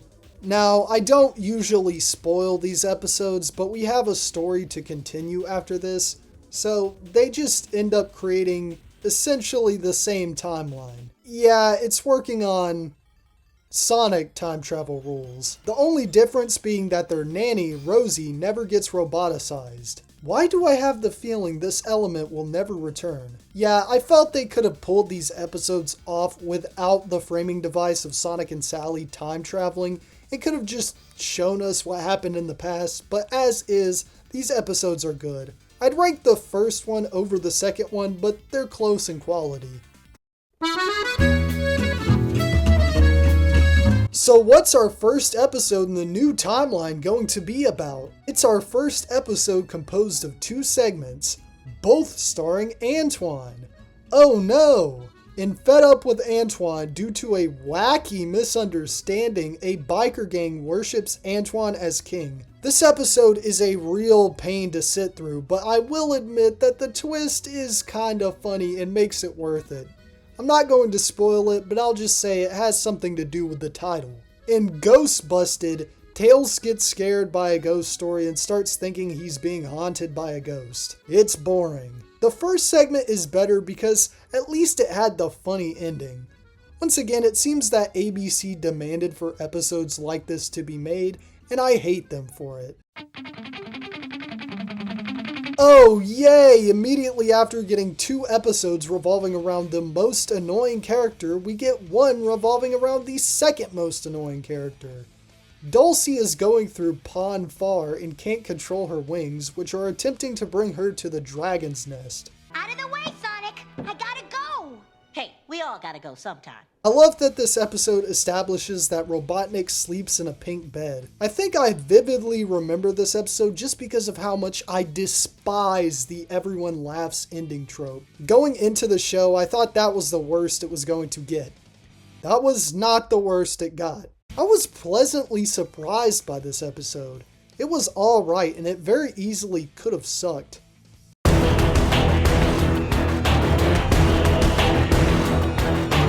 This episode starts off strong with Sonic nearly getting pulled into the void. It seems that Ixis Nagus, the wizard that Robotnik trapped in the void back when Snively had hair, is coming back from it, and the Freedom Fighters and Robotnik both need to investigate. So Nagus is basically like a serious version of Warpnik from Adventures. I like the scene of Sonic bickering with Nicole. She's barely gotten any focus as an actual character throughout the show. Fun fact, in the comics, she gains a physical form that looks like a lynx, and it's downright hot! Just look at that long ponytail! Now we're talking! Them establishing somebody even more menacing and powerful than Dr. Robotnik could have easily have been a jumping the shark moment, but given that it's been pretty obvious where the show is headed here at the end of Season 2, it actually works. We're at the end of this story and character-driven show, and just now we're getting signs of continuity with quite a few callbacks to previous episodes. I wish they had used Ari a bit more rather than just putting him in the episode because he was stuck in the void. But this episode's events have pretty big ramifications. Too bad Doug obviously didn't watch it. Anyways, this episode's good. I like the twist, but like with damn near everything in the Blast to the Past episodes, the characters don't get nearly as bothered as they should by some pretty devastating stuff. No spoilers, but Nagus tricks Sonic in a pretty messed up way, but he doesn't seem all that affected by it or mad. Still a good episode though. The second of the episodes with 2 segments. Well, let's get it over with. Once again, they're both focused on Antoine. Did we need 5 episodes focused on the comedic relief? Bunny never even gets an episode. I would be far more interested in watching that, but no. The Odd Couple is a snow episode. Why did such a vibe have to be wasted on this? Anyways, no one else has room during a snowstorm, so Sonic has to move in with Antoine. Their values clash and cause a bunch of wacky shenanigans. However, the annoying roommate is not the character you expect. Yeah, this episode sucks. The ending is kinda clever, but not really. What a genuine waste of time. Robecca takes place during a rainstorm. Okay, that's kinda cute how they both take place during different kinds of storms. Rotor is building a robot and Antoine accidentally brings it to life, and it falls in love with him and begins tormenting him. This is even worse than the first segment. This is one of those things so bad it speaks for itself. This is easily the worst episode of the show. The Knothole Freedom Fighters find and help a group of wolf freedom fighters. I'm not really a fan of any of these other freedom fighter groups as they don't feel nearly as fleshed out as our main characters. This episode is fine, but Antoine is very obnoxious here. Sonic brings Tails on a mission and it's better than the pilot. Meanwhile, Robotnik and Snively are looking for a royal set of scrolls that will give them the location of the Power Stones that could destroy the world, so the Freedom Fighters have to stop him.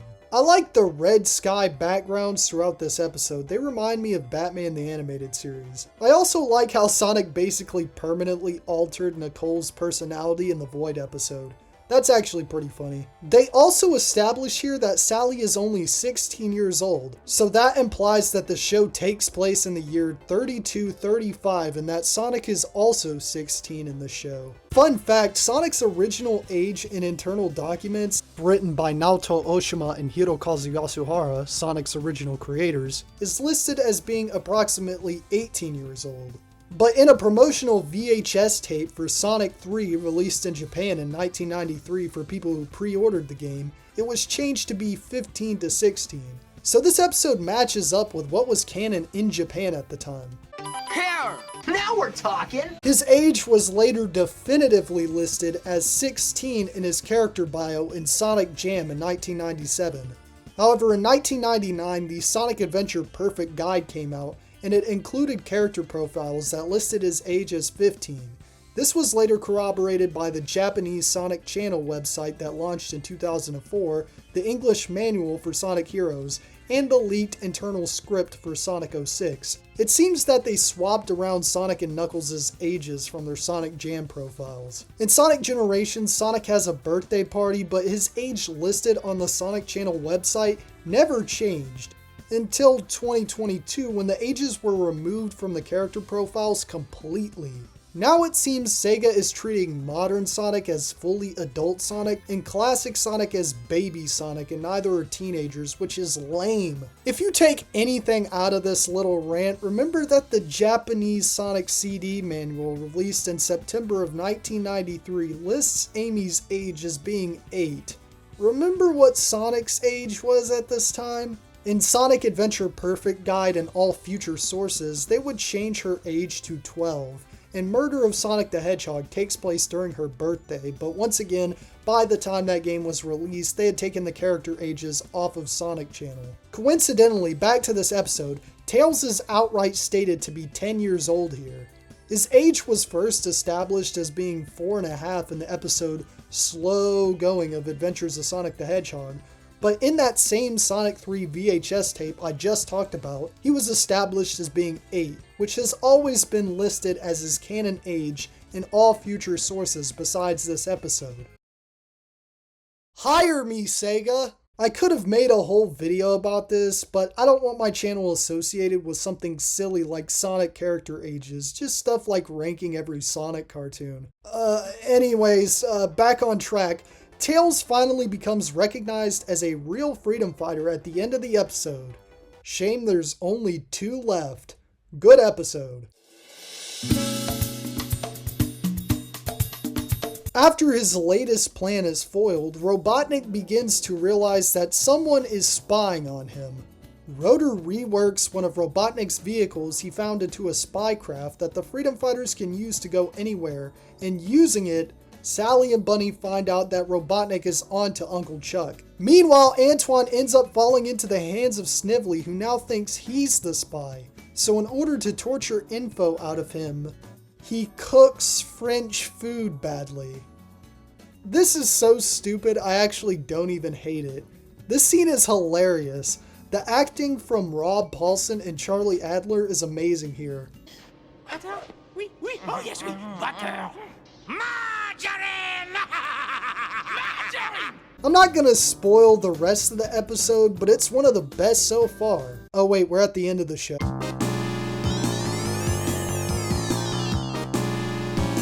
Here it is, the grand finale of Season 2, and sadly, the whole show. So is it any good? Yep. I don't like how long is spent on the setup of the Doomsday Project being enacted so early, and it doesn't have as much weight to it as it should have had. And also I don't like how easily Sonic ends up getting the other Power Stone, but the rest of the episode is fantastic. I love Robotnik's cool rocket boots, I love Sonic's Harry Potter fight with the roboticizer, and I love the final battle where Sonic and Sally essentially go super to destroy the Doomsday Machine and Robotropolis as a whole. It's a great way to end the show. Except for it kinda wasn't. Infamously, at the end of this episode, Snively rises from the ground and proclaims that it's his turn, and he's not alone, as we see 2 glowing red eyes behind him. Oh my god, would this have been Metal Sonic? Knuckles? No, it was confirmed years later that it was supposed to be Ixis Nagus. Well, that's lame. After this, the show was sadly cancelled by none other than Disney, as they had just bought ABC. Despite this, the show did great in the ratings, and it had so much potential during its third season to be even better and more ambitious now that Robotnik was, well, implied to be dead. So it was really unfair that the show got canceled just because Disney wanted to restructure the network. But what we got was pretty good. Now on to the ranking.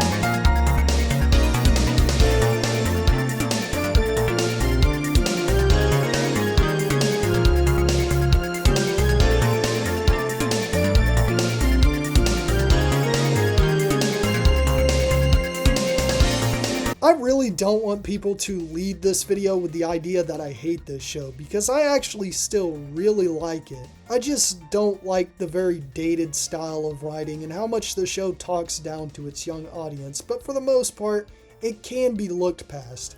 There have been tons of plans to continue the series, including plans for a movie from Ben Hurst, one of the show's writers, who sadly passed away in 2010, that was sadly sabotaged with other ideas by the unprofessional Ken Penders. However, if you want something resembling a continuation of the series, the Archie comics are your best bet. They get absolutely insane though. It's been really weird for me these past couple of years, having always known about all the crazy Ken Penders stuff before it got kind of mainstream and online discussion of the series. But besides that, there is a continuation of Sat AM being worked on by fans that they tried to pitch to Sega, but they want nothing to do with it, as they have a very uniform idea of what the franchise should be right now. They don't want anything other than cutesy diaper baby goo goo gaga classic Sonic and broody anime McShonen less Hedgehog more human modern Sonic. And then there's the movies. It's a blessing and a curse, but these fans are still planning on releasing this continuation of the series any way they can, and I wish them the best of luck. Try to support them if you're interested. During the time between the end of Season 1 and the show's cancellation, 2 games were in development based off of it. One called Sonic 16 for the Genesis that had a tech demo created for it that was rejected by Yuji Naka for not really feeling right for a Sonic game. Then there was Sonic Mars for the 32X, which was supposed to feature the characters getting kidnapped and taken to a cyber world. It's a shame we never got a real game set in this or the Archie comics world, and I think the chance has long passed, and don't think there's a chance we'll ever see one, and we'll just have to make do with fan games. Also, if the Western elements had seeped more into the games, that would have been disastrous. It would have made things so confusing. Would it have overwritten the Japanese lore? That would have sucked. I mean, even now with that thankfully having not happened, the original games, despite being the most popular games in the franchise, feel so misunderstood and always get unfairly written off as being underbaked, like they barely had an identity, because they were intentionally vague with a lot of elements in some places, but they actually had a very strong identity overall, 8-bit Sonic 1 and weird arcade spin-offs notwithstanding. They were just minimalistic, intentionally so, and in my opinion this worked in the game's favor. But obviously, they were too minimalistic for other media like this to not add and change a bunch of things, and for said media to paint a perception of the series. And it's here where I guess I should talk about the show's legacy, because it's been shaken a bit in these past few years, as a lot more people really dislike what it represents. Mostly elitist weebs. I was ready to defend this show going into it because I hate elitist weebs, but yes, I have to admit, despite liking the show, I don't really like what it represents either. While the way Sonic was marketed as a whole in the West also didn't help, This show, more than anything, clearly created the negative stigma around Sonic being a dated relic of the 90s for furries, when the glorious original Nihongo versions of the games have aged much better, but like I said, have been horribly buried underneath both the general public and the fandom's painted perceptions, thanks to stuff like this show and later games over the years. This show essentially created the confusion around what Sonic was in both the general public and the fandom's eyes. Remember, in 1993, not everyone had a Sega Genesis, but pretty much everyone in the US, including people who did have access to the games, had access to ABC on Saturday mornings. As such, when Sega not only tried to introduce Western audiences to the Japanese version of the Sonic world in their first big Sonic game after 5 years without one, but also changed a lot of elements in that game, and especially in the next, a lot of people felt betrayed by this new changed Sonic that wasn't like the one they remembered, and it bred this fan base that was obsessed with what they saw as the real Sonic. If it weren't for Sega of America's hysterical fear of the series not succeeding in the West, this wouldn't have even happened. But I don't think this little period of Sega of America pandering to 90s trends was the nail in the coffin for the franchise. I think a lot of people who hate what this show represents to them are extremely hypocritical, as their real Sonic is essentially the same thing. A more overstated version of the character pandering to what they thought kids thought were cool at the time,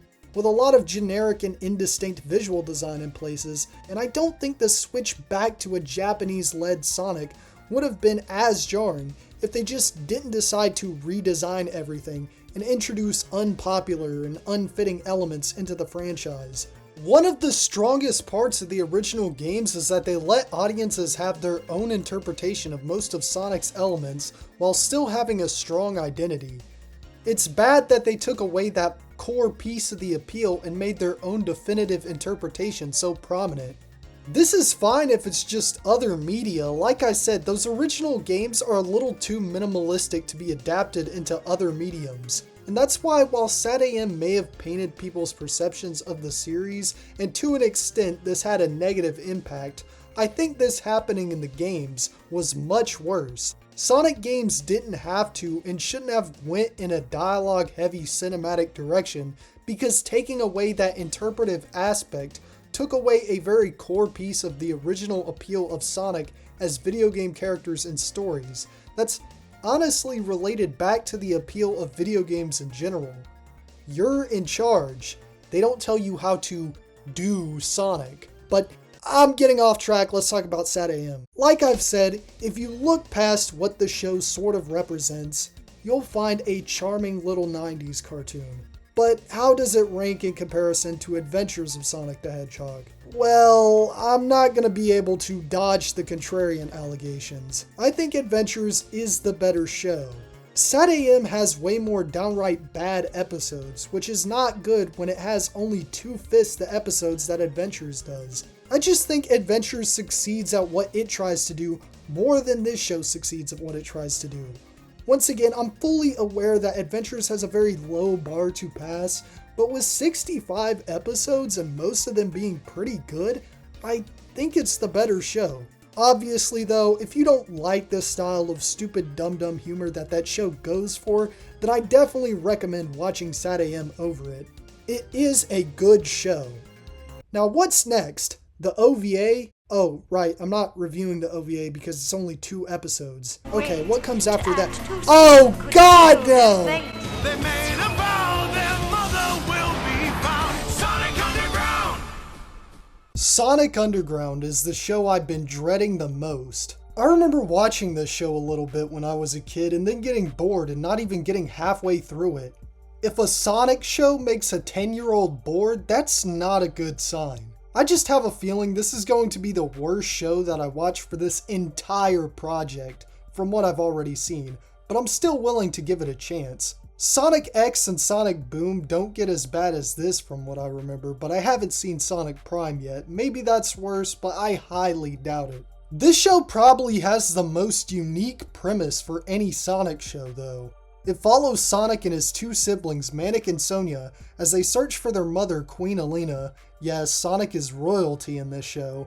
navigating through a Mobius that once again has been taken over by Dr. Robotnik. Oh yeah, they also play in a rock band together and they sing horrible songs every episode. Like with the Sonic Says segments, I'll only bring them up if there's something to say about them. Okay, post-editing, I forgot to mention this originally, but to give context, their instruments are located in their magical medallions that they wear and can also be used as weapons. That's not a bad premise, but it's not a good premise either. I don't see any promise in it. It's very clear that this was a show that originally had nothing to do with Sonic, but DiC slapped the Sonic IP onto it just to hold on to the license. Also, all of the siblings are voiced by Jaleel White. Yes, even Sonya. Oh yeah, fun fact, this wasn't the first time Sonic was going to have siblings. Apparently, the Sega CD game Pop Full Mail was originally going to be localized as Sister Sonic and star Sonic's sister. This was changed because this would have been the stupidest idea ever, changing a fantasy RPG into a Sonic game. There was also the arcade puzzle game Sega Sonic Bros from 1992 that was sorta cancelled and features what I can assume to be Sonic's bros. Kinda reminds me of Kirby. And Sonic technically had a sister in the manga. It's complicated. Also, the idea of Sonic being in a band dates back to before the first game, but that was thankfully scrapped because it would have dated things a lot. It's often falsely claimed that the series was meant to tie into Sonic Adventure's release on the Dreamcast, but the series was produced by DiC's French division and aired in France first from January to March of 1999, months before Sonic Adventure came out internationally, and was in the works before they would have even known about the game. And if it was meant to tie into Sonic Adventure, you'd think they'd, well, I don't know, connect it to the plot of Sonic Adventure or use its designs. Oh yeah, they still use the old American design for Sonic, which by this point had been long phased out with the release of Sonic and Knuckles, and from my unreliable memory only appeared since then on the last few episodes of Sat AM, on the cover of Sonic Triple Trouble, and in Sonic Christmas Blast. I didn't really comment on it before with the earlier shows. It's not the best design, but thanks to 2019 movie Sonic existing, I think it's hard for people to remember a time when these designs were considered not so good. It at least still has some of the basic appeal of Sonic down, and your basic normie isn't going to care, but they're not the only people consuming this stuff. The Mohawk seems to always be the biggest source of contention with this design. Some like it because it's easier to draw and thus plays further into Sonic's simplistic appeal, and others hate it because it's dated, it makes him look even less like a hedgehog, and just plain doesn't look good in 3D. I get where the first side is coming from, but I agree more with the latter side. The thing that really stuck out to me as a kid was the butt brows. Anyways, back to the show. I'm just warning you, once again, I'm watching in production order rather than air date. Oh yeah, I guess I gotta mention the elephant in the room. Of course I know about Tamers. Now that I have everything out of the way, let's get into the show.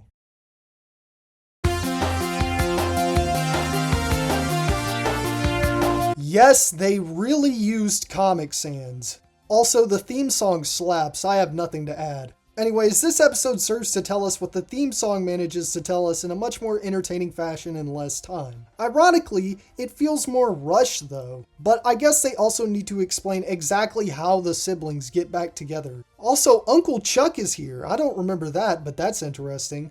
But just remember, you can't let Robotnik seize you. Keep your speed up. What is that voice? Jesus. The voice acting is pretty mid. Gary Chalk could be a great Robotnik. He has such a strong voice, but the writing isn't there. How did they manage to make Robotnik boring? It's okay though, because Gary Chalk was still good as Grounder, and he's even in the Sonic movies. This man cannot stay away from this franchise. In this show, Robotnik isn't even very threatening or funny. It's like they wanted to recapture the feel of the other shows without even remotely trying. They also just lazily reuse his design from Sat AM. The new SWAT bots are still boring and indistinct, though I like their color scheme, I guess. As for Jaleel White, being much older, his voice sounds different, and I cannot get past the decision to make him voice Sonya. Or Sonya. Yeah, some characters pronounce it that way. Hush, Bartleby. I know there's a club around here somewhere, and I've heard the music there really rocks. Was the budget so tight that they couldn't hire any more voice actors? Did he only get paid for one role? At least his manic voice is good. You can't really tell that it's Urkel. Oh yeah, we also get introduced to Robotnik's lackeys, Sleet and Dingo. Their designs are horribly out of place, seriously. Adventures in Sad AM had the excuse of coming out in 1993, but there's no excuse for this in 1999. Weirdly though, their designs always stuck with me since I saw them as a kid. But yeah, this show does nothing better than the other two DiC shows so far. Anyways, I really can't get past the concept. Sonic being royalty and being in a band. This episode sucks. It's not like it can get any worse. There's something missing. Something's not quite right. Oh my god. I'll give it this. At least the song isn't boring. These vocals are so horrible. I have no idea how this even made it out into the world, but I have to admire it. The biggest thing that bothers me about this episode though is why didn't the Oracle just kill Robotnik? This whole show could have been prevented, but nope, I got 39 more episodes to go. Okay, I guess if I had some positive things to say about this episode, the reveal that Manic was taken in by the wrong parents is pretty funny. Well, after that rushed beginning, here they start establishing the siblings' relationships. This show airing out of order must have been so confusing back in the day. The plot of this episode is so all over the place, I can barely even call it a plot. I guess that's just because it's a small part of a bigger story arc. I'm really starting to realize how one-note the characters are, not that I didn't expect that. Sonic's whole thing is being impatient, Manic's whole thing is being a thief, and Sonya's whole thing is being snobby. They basically have no other character traits. I guess if I had to say something nice about this episode, I guess Dingo's crush on Sonya is funny, but not in the way they intended. It just comes out of nowhere. She's pretty. She's also Urkel. Oh my god, there is so much waiting around and talking in this show. Isn't this show for kids? Isn't this a Sonic show? And why is most of the dialogue just the boys arguing with Sonya? It's hard to do plot descriptions for these episodes because it's so boring. The show's getting worse with each episode. This is the end of the Origins story arc. Hopefully the show can move on to do more interesting stuff now. What's up with Queen Alina narrating at the beginning of every episode? I kinda like that. They're all narrated from the past tense though, so what is this supposed to imply? The plot of this episode is that they're looking for their mother. Again.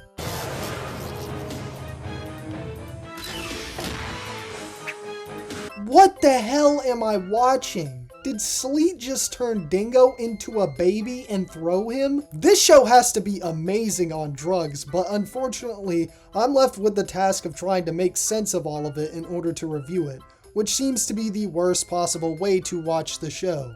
The old flying baby trick works every time. What is this show? In one scene, the main trio's medallions won't work, but in literally the next scene with them, they recharge for the pointless song. Literally all that's stuck in my mind about this episode is that baby part. Alright, that last episode broke me, so to help this move along smoother, for the rest of the series, I'm not going to do plot descriptions, and instead I'm just going to comment on whatever I thought was interesting about the episode. But I'll also try not to nitpick. You probably didn't get this from my last review, but this show is so boring, and I just want to get to the point with these. I thought it was funny that their song drained their medallions. That's what you get, you crappy musicians. I thought this episode was going to go in a whole Star Trek style world that's too good to be true direction, but it didn't. Instead, the Manic plot went in a way more lame and uninteresting direction.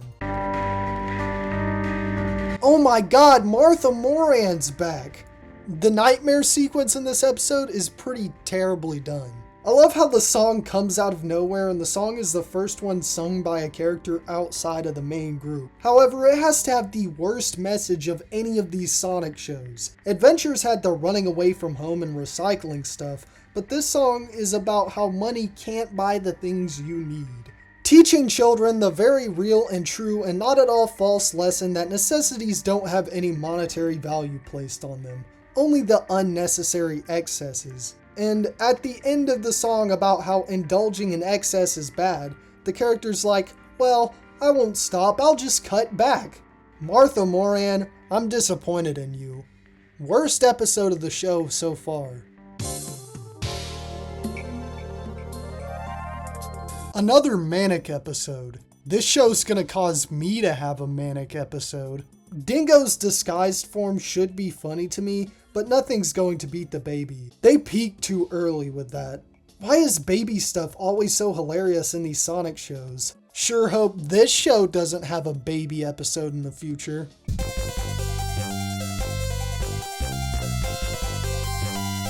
When we find it, Sanctuary will become Cemetery. Okay, that line was alright, but in Adventures or Sad AM, that line wouldn't have even stood out. Huh? Don't they feed you in here? Okay, that was pretty good. It seems Ben Hur still had it. I just wish this show was Sad AM instead.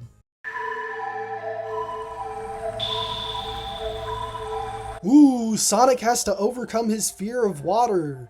It's just as generic as you would expect. A certain plot point that was set up went exactly the way I expected it to. They think the monster isn't real, but it is real and the good guy. I do love how underplayed it is though, it was kinda funny. This wasn't that painful to sit through aside from the song. Oh my god, Aladdin, are you serious? An Amnesia plot, are you serious? This is the most creatively bankrupt show I've ever seen. I will say, there are some funny moments in this episode. Quarter of the way done. Ugh. Oh my god, here it is! The second episode to be titled The Last Resort. Just like with a lot of episodes of Sad AM, they negate the potential twist early. The song in this episode would actually go hard with better lyrics and singing. It's probably the best one so far. But that's a very low bar to pass. Anyways, this episode is much weaker than the Adventures episode with the same name, as I expected. I don't have much to say about this episode. The song, once again, would be good with better lyrics and singing. Your parents should be more, huh? Careful. Whoa, what an ugly baby. This episode is literally just a rehash of Sonic Racer from Sad AM. It sucks. Also, wait, Sonic has 3D quills now? Cool, I really wish they weren't detached from his head though.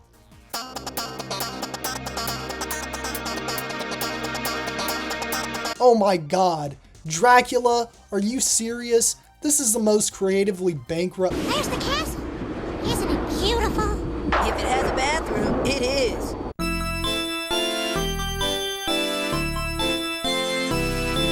This episode was actually pretty fun. Probably never gonna rewatch it, but it was alright. All I have to say. Bug? What is this, an adaptation of the classic Sega Saturn game? Nope, just another boring episode of Sonic Underground. That was quite a feat with those feet. No. I really hate how Sonia and Manic so suddenly get upset about Sonic always acting like he's in charge. They were never upset about it before. I mean, they're called Sonic Underground. This episode sucks.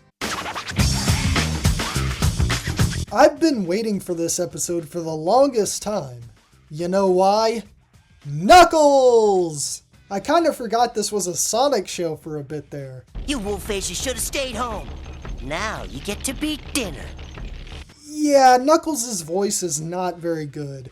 I kind of like his pet. It makes Knuckles feel less lonely, you know? I also like how they play with the whole setting traps aspect of Knuckles' character. It feels like they kind of just forgot about it in the games after Sonic and Knuckles. In this show, there's one singular Chaos Emerald that serves the same purpose as the Master Emerald from the games. The fight scene is so awkward and poorly paced, I love it.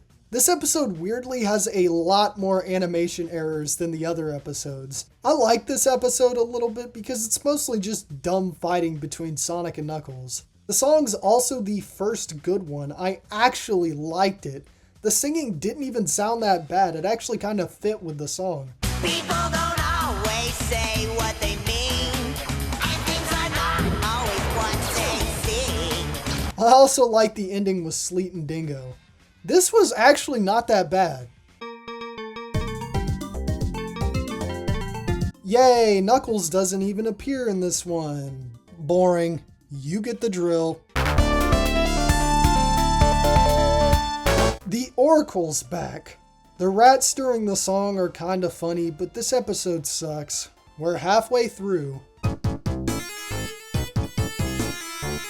I don't have much to say about this episode, but I love how the reveal at the end is revealed through the characters in a painting.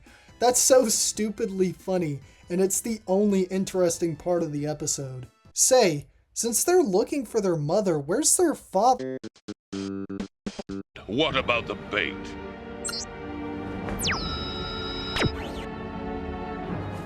Why is this so funny? Is something wrong with me? Also, Dingo's the basket. That's hilarious. This is the best voice acting from Jaleel White in this show as Manic when he's talking to the baby. I also love the ending. The audacity of the writers to do that is so unintentionally funny, but I won't spoil it, even though you probably already know about it. This is the episode people usually point to when they say this show's wacky and insane, but trust me, it isn't. Don't let people trick you into watching this boring ass show. But if you find baby humor funny, you'll like this episode. Of course, I do. I don't know why, I guess babies are just the ultimate form of comedic suffering to me. The episode's so funny, I don't even care about the fact that they spoil the reveal so early like I usually do. This episode's bad, but it's so bad it's good. I usually wouldn't rank episodes higher for being like that, but in a show that's usually boring, this really is worth the praise. The only part of the episode I still hate is the song. It's awful. Why are the follow-ups to the somewhat entertaining episodes so crap? Why does the show use desert settings so much? I guess the roboticized tribe chief was kinda interesting though. Episode. Not much to say about this episode, but there was a shockingly good animation moment in there. Not on the technical front, but the characterization front. After Sleet shoots Sonia, Dingo looks at him all upset. I thought that was funny. Good job, underpaid animator. I also love how their ancestor has the exact same voice and personality as Sonic. Still a bad episode, but I had to find some good stuff to say.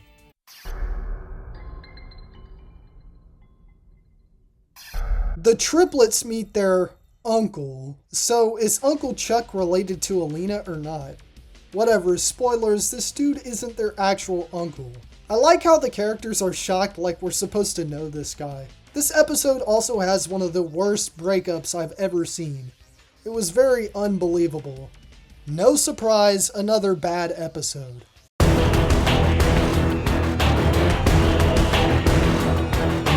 We're at the point where we already would have been done with Sad AM. Yay! Weirdly, this episode doesn't open with a monologue from the Queen. Did she kick the bucket? No, she's still alive and actually talks to the trio. This episode actually does a pretty good job with the mirror universe concept. Not that bad.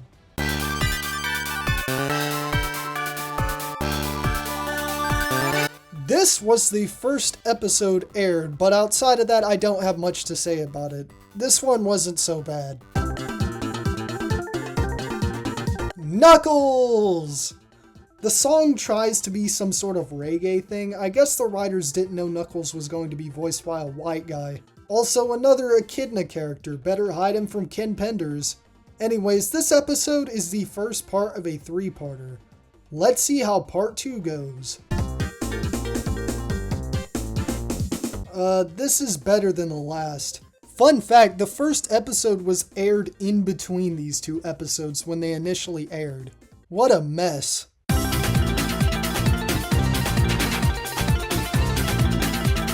Another fun fact, the second episode was initially aired between the last episode and this one. You see why I'm going in production order? This episode ends with Dingo turning into Perfect Dingo. Hell yeah. This is sadly the last episode with Knuckles. This three-parter is a little bit better than the first overall. Each episode in this one is better than the last. 75% done. The ending's so close yet so far. The ending of this episode sucks. It's so lazy. Now we're talking! Is Sonya supposed to be relatable to little girls? Do little girls relate to Urkel? Anyways, this episode sucks. Jesus here creates a de-roboticizer. It goes nowhere. Guess my opinion of this episode. This is like 3 Sonya-focused episodes in a row. Okay, actually, despite the title, this isn't really as focused on her as the past few. Once again, it's boring. This episode feels like they wanted to shake up the formula in the smallest ways. There's dialogue before Alina's usual monologue, and then the episode jumps right into the song. Good thing to get it right out of the way. But after that, it's still your usual boring Sonic Underground episode. Albeit, I do kinda like them using a different environment than usual.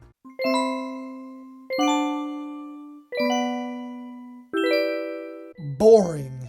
This episode made me want to be a sleeper. Next episode, I literally have nothing to say about this.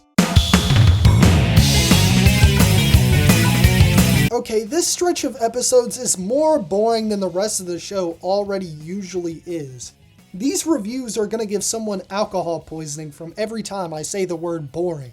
I have almost nothing to say about these past 7 episodes. This show long overstayed its welcome. Art is cool, I guess. He single-handedly carried the episode, and I guess the episode's mostly about him anyways. Not bad, but there's better stories like this, even in Sonic. Oh my god, leprechauns? Are you kidding? This is the most creatively banked. One more episode. Let's get this over with.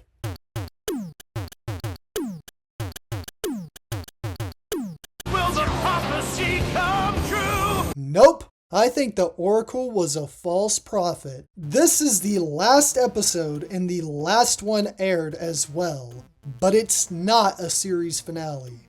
Apparently, the crew working on the show didn't know if the show would get picked up for more episodes or not, so they didn't create a finale. Come on, they didn't see the clear writing on the wall. I had to sit through this whole boring show and didn't even get a resolution. And this episode is just as boring as the last few, just as little to say about it. Maybe it's a little better, but it's made worse by the context. This is the only show in this entire ranking to not receive any sort of proper conclusion, and it's made all the worse for it. Let's just rank it.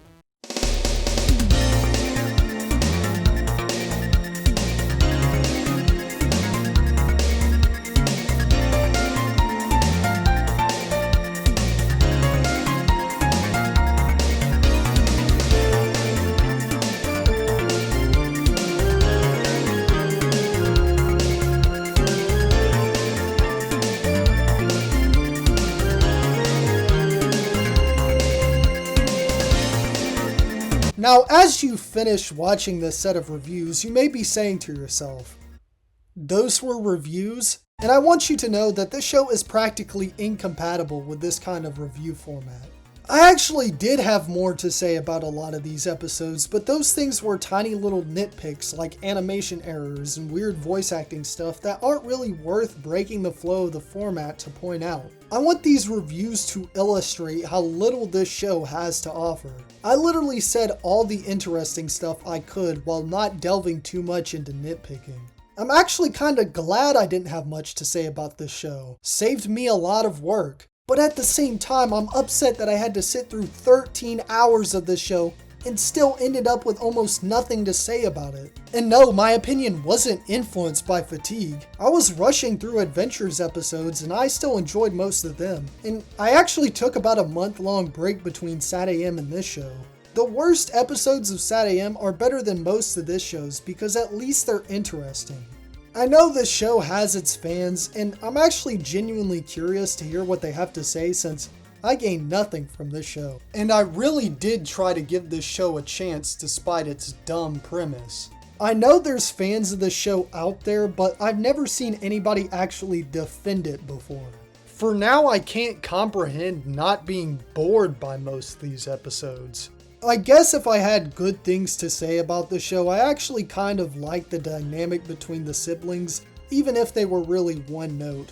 I also like Dingo, and Sleet mostly worked because Dingo worked, and a few episodes were actually enjoyable. But there's only like 2 I would actually want to revisit. Also, the theme song slaps. But that's really it. One thing that really sucked about this show is that I could recognize the names of writers from previous shows, which would get me excited, but the episodes would still suck. The concept just doesn't lend itself to anything interesting. But I guess I should talk about the show's legacy. The prophecy never came true, but the storyline was going to be continued in Archie's Sonic Universe comic, but this was scrapped possibly for legal reasons. Literally the only good thing to come out of this show is Tamers. I'm not gonna explain Tamers, just look him up yourself. Hey Sonia, do you know who Hero Brian is? Hero Brian? Hero Brian is a ghost who haunts the single-player worlds in Minecraft. He looks like a standard Steve, Minecraft's original default player skin, but you'll know him by his white eyes. Okay. Me and Sonic ran into him last night. He was really scary. Okay. Manic, stop trying to tell Sonia about Hero Brian. You know girls find Hero Brian scary. Huh.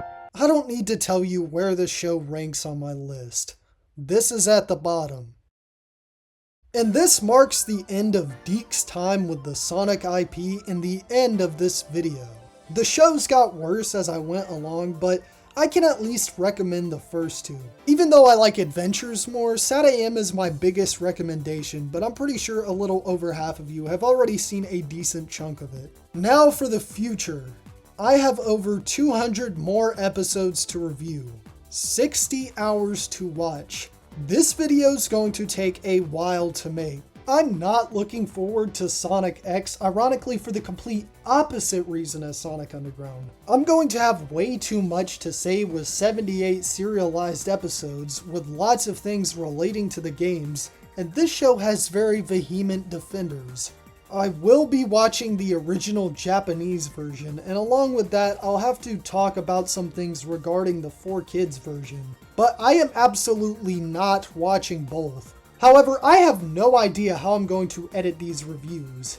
It's going to be the one show that I can't show a single funny clip of, as 1, I'm watching the Japanese version, and 2, the country of Japan will send a whole army after me if I show an ounce of copyrighted material.